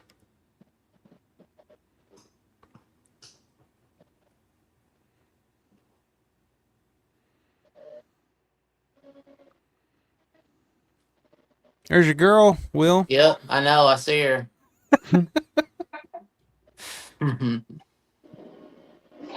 Hey, she was a trip. And with that, there's the bird with the cobwebs. Dawn of the Dead. Yeah. So there it is, Dawn of the Dead. So they never Perfect. have a Never gets long used shot of the away. tower, the clock tower, with the art pieces open and working. I always thought it was like stuff on the walls, but those little doors open up and there's all those little animated art pieces from around the world, supposedly. Yeah. Wait a minute. And they So never that was show a on the long clock shot. tower? It's That was inside on the the clock tower. Those little doors open up, I didn't and know those little that. things that keep showing are all animated little things inside the clock tower. Oh. But not one long shot of it. You had to piece it together based on the lattice work around the artwork. Yeah. I guess I never paid attention. It's like little doors, like a cuckoo clock, all Yeah. around the clock tower. Oh wow. And I think Doodles of the Dead has one of those doors with some stuff in it. I forgot. He has a 3D print of the whole thing. Yeah. I forgot if he has contents in it or not. I think Paul had to go. Uh-oh. Paul was fucked up. He's about ready to Ralph? I think so. Yeah. I didn't even see that he was gone. Yeah, Well, I think he just tucked out. Well, when you start mixing hard alcohol and beer, it's probably not the best thing. So No. God, he's gonna go back and look back. It's like, what happened last night? Yeah, he's gonna have a rough morning. I've never survived a night when I mix those two. So Rick saying he was the one who Peter laid out with the parting shot for the rival. Yeah, Larry Vera. John saying I watched pretty much this whole thing without watching the movie. Well, I'm glad we were entertaining enough for you. Same with me, says Larry. So, it's true. Yeah, if you've seen it enough times, you live the movie. So yeah. You can just picture it. Brett saying I recall hearing the sidecar guy not even remembering being in the movie. Wow. It's possible. A lot of those guys, the stories when about they're making the movie or something. Yeah, the stories about those bikers, man, like they were partying during the filming of this movie. Like some of the bathroom stories that I've heard, like, you know, they'd go to the bathroom, do a shitload of blow, and who knows what. Well, they told stories about the local hotel, right? When they were partying crazy there. Oh yeah, I mean, shit, that was just mostly the film crew. That was Tom and Bomba and Tasso and those guys. Yeah. Hanging out the Red Roof Inn. The old which I stayed at when I was in Pittsburgh here recently, by the way, Will. Just so you know. How was it? It was as bad as you probably remember. I mean, it was just like Was it just dirty or run down or all the above? There's a lack of care, I guess. It was just kind of. It was. I don't. There was a smell to it. And I was just like, but it was a cheap stay for a night, and I was like, all right, whatever. Yeah, I get it.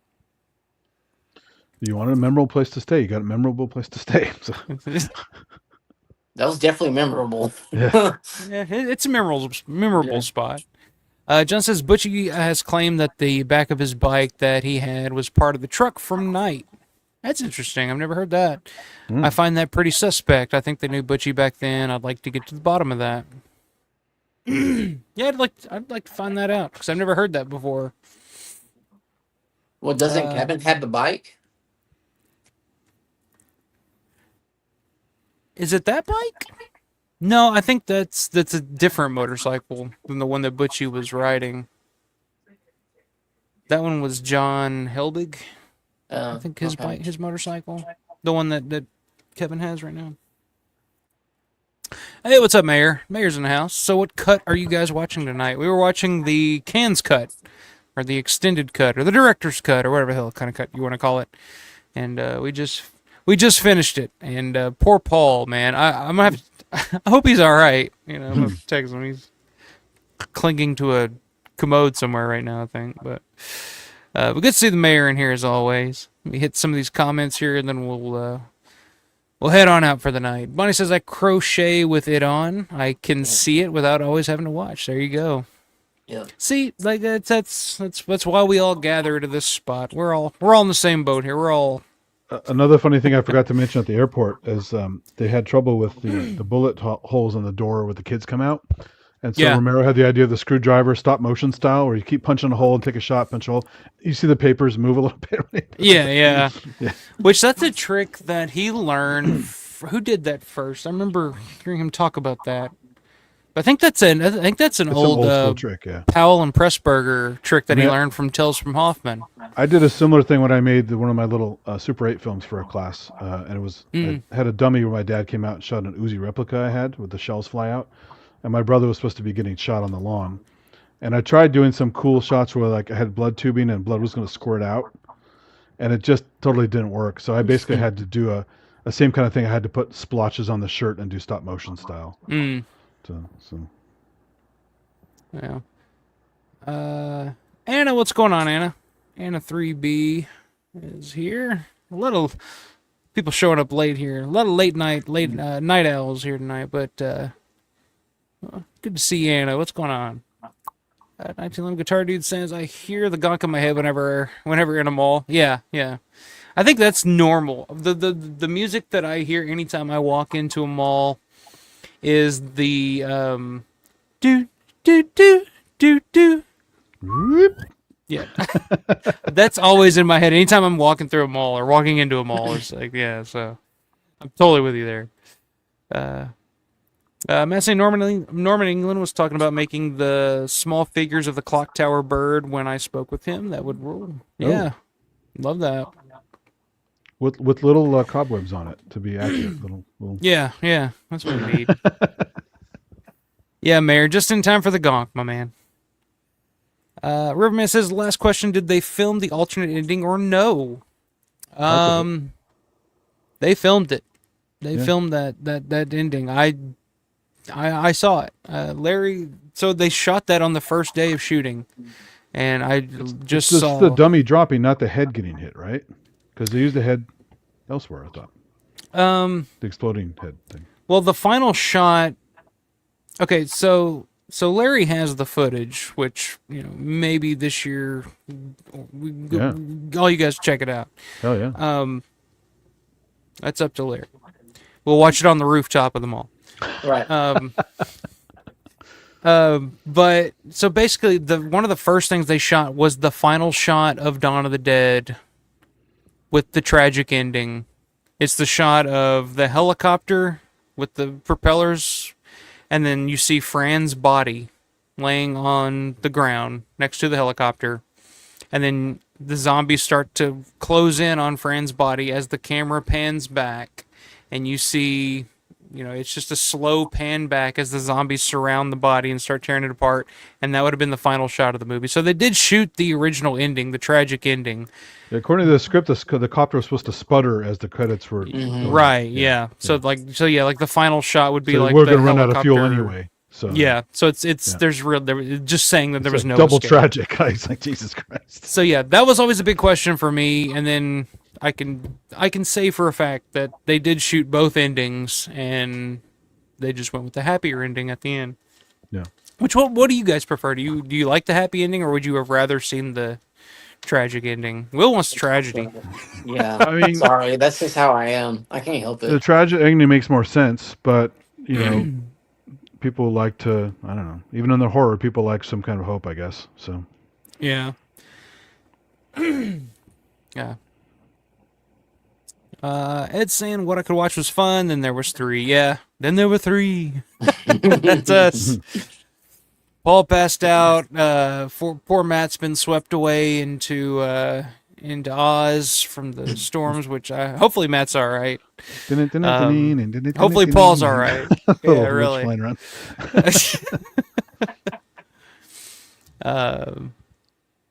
Oh, that's cool. I didn't realize that, Larry. Butchie was in Night 90 with his bike, so yeah, I can kind of picture that now. John saying, yeah, Dan, Roushi told me and showed me some photos. Where are we at? Okay.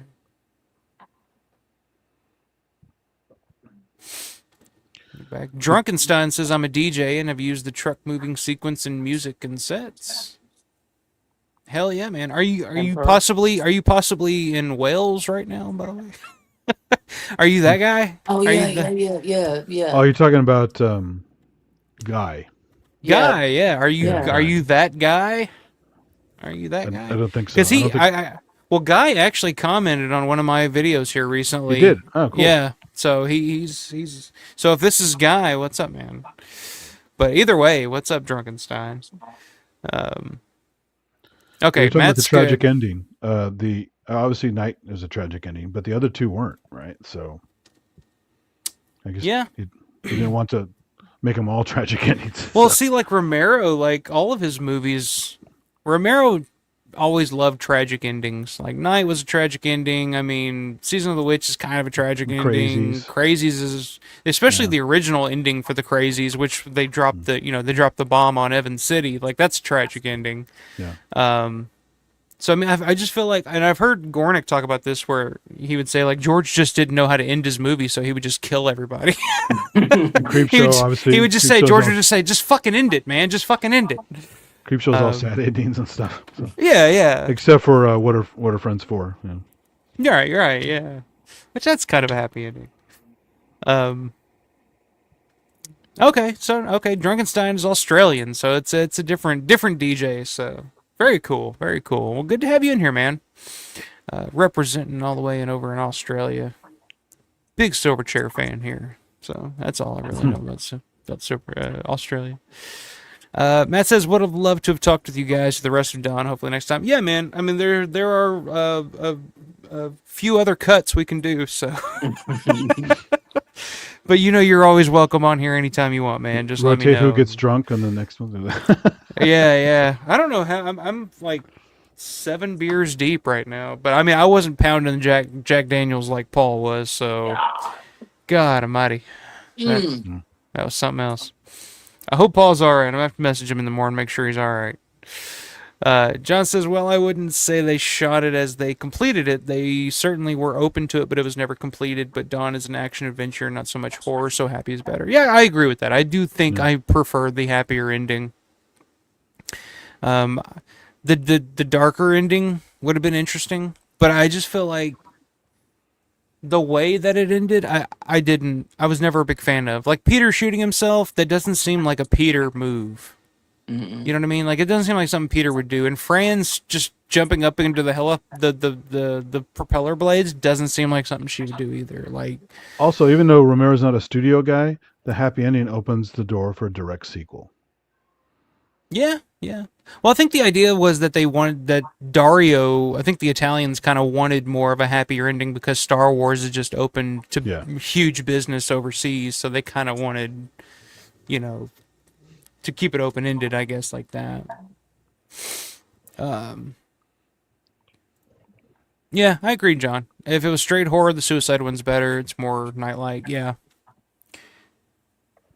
I just think it just took too much of a upbeat, happier turn as they were shooting it. Yeah.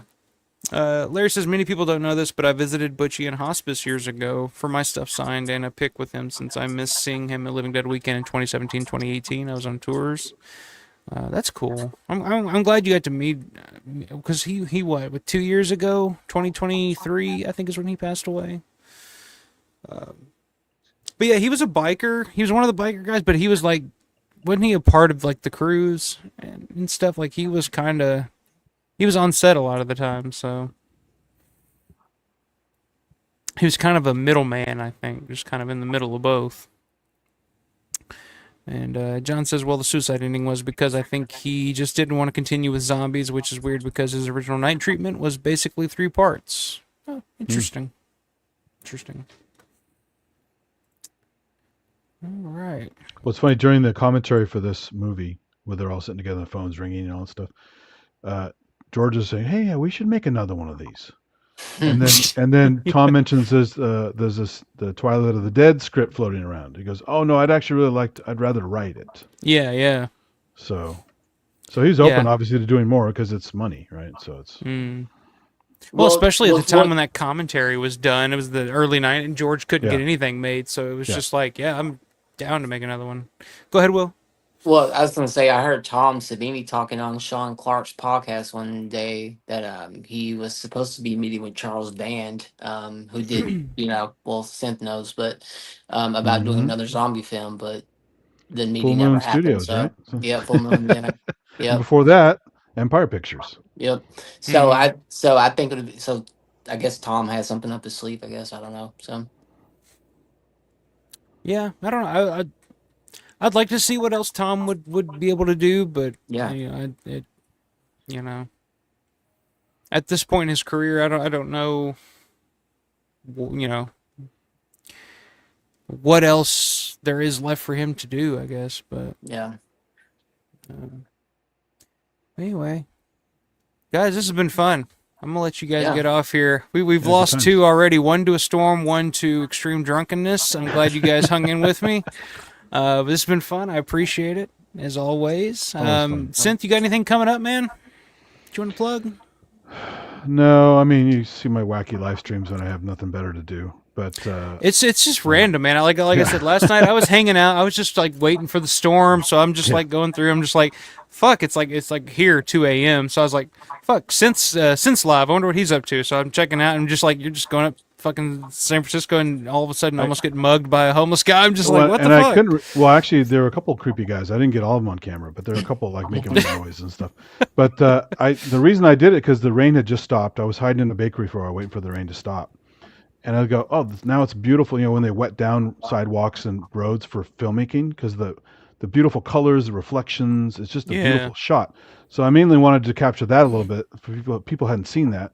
And also because I most of the streams I've done in North Beach and stuff during the day or morning. I've not done a lot of active ones at night when it's very busy. So I thought it'd be kind of fun. Little did I know how much crazy shit was on the street at that time. So, so you never know. That's what's the fun about the live thing. You never know if it's going to be something tragic or something wacky or something just hilarious. So yeah, that's the cool thing about your channel, Sam. Like if I'm going live, my ass is going to be sitting here in my room. I don't go too far. But if Sin's going live, there's no telling where the hell you're at. So it's always fun to check in. And the problem is, if I wanted to create another channel just for that content, then I have to build up all the viewers just to be able to live stream. It's just a hassle. So it's easier just to do all this crap as a catch-all channel, even though it's mostly music and it works, live man. It events. works. So it's fun. But I'm always working on some stuff. I have some more demos. I got this a while ago. If you guys know anything about music tech, the Moog or Fogers, these are awesome pedals from Moog. Okay, cool.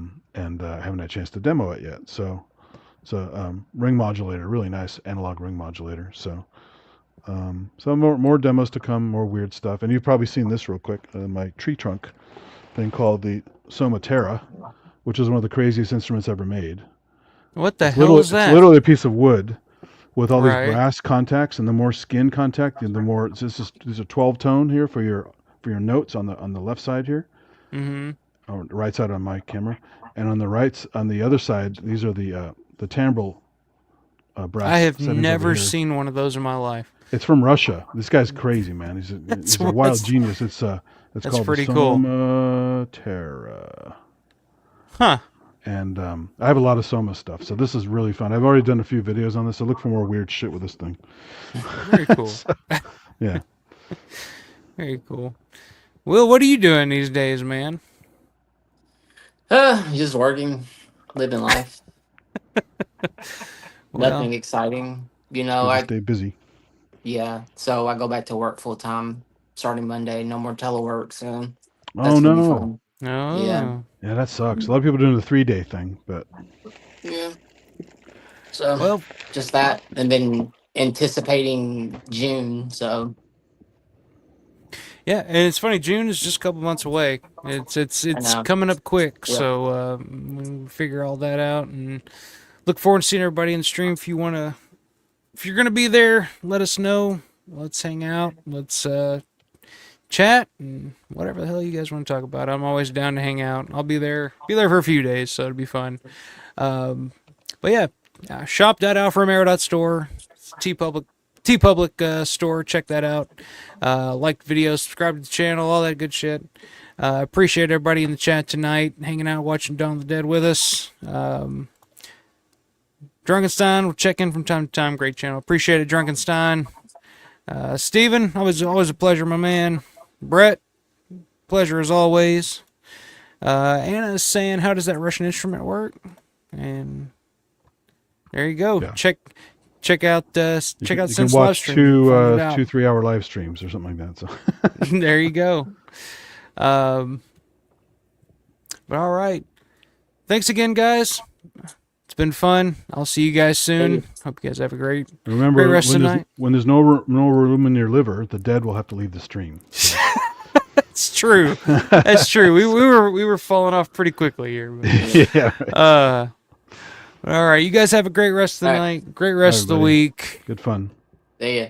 Stay strong and always, always, always stay scared.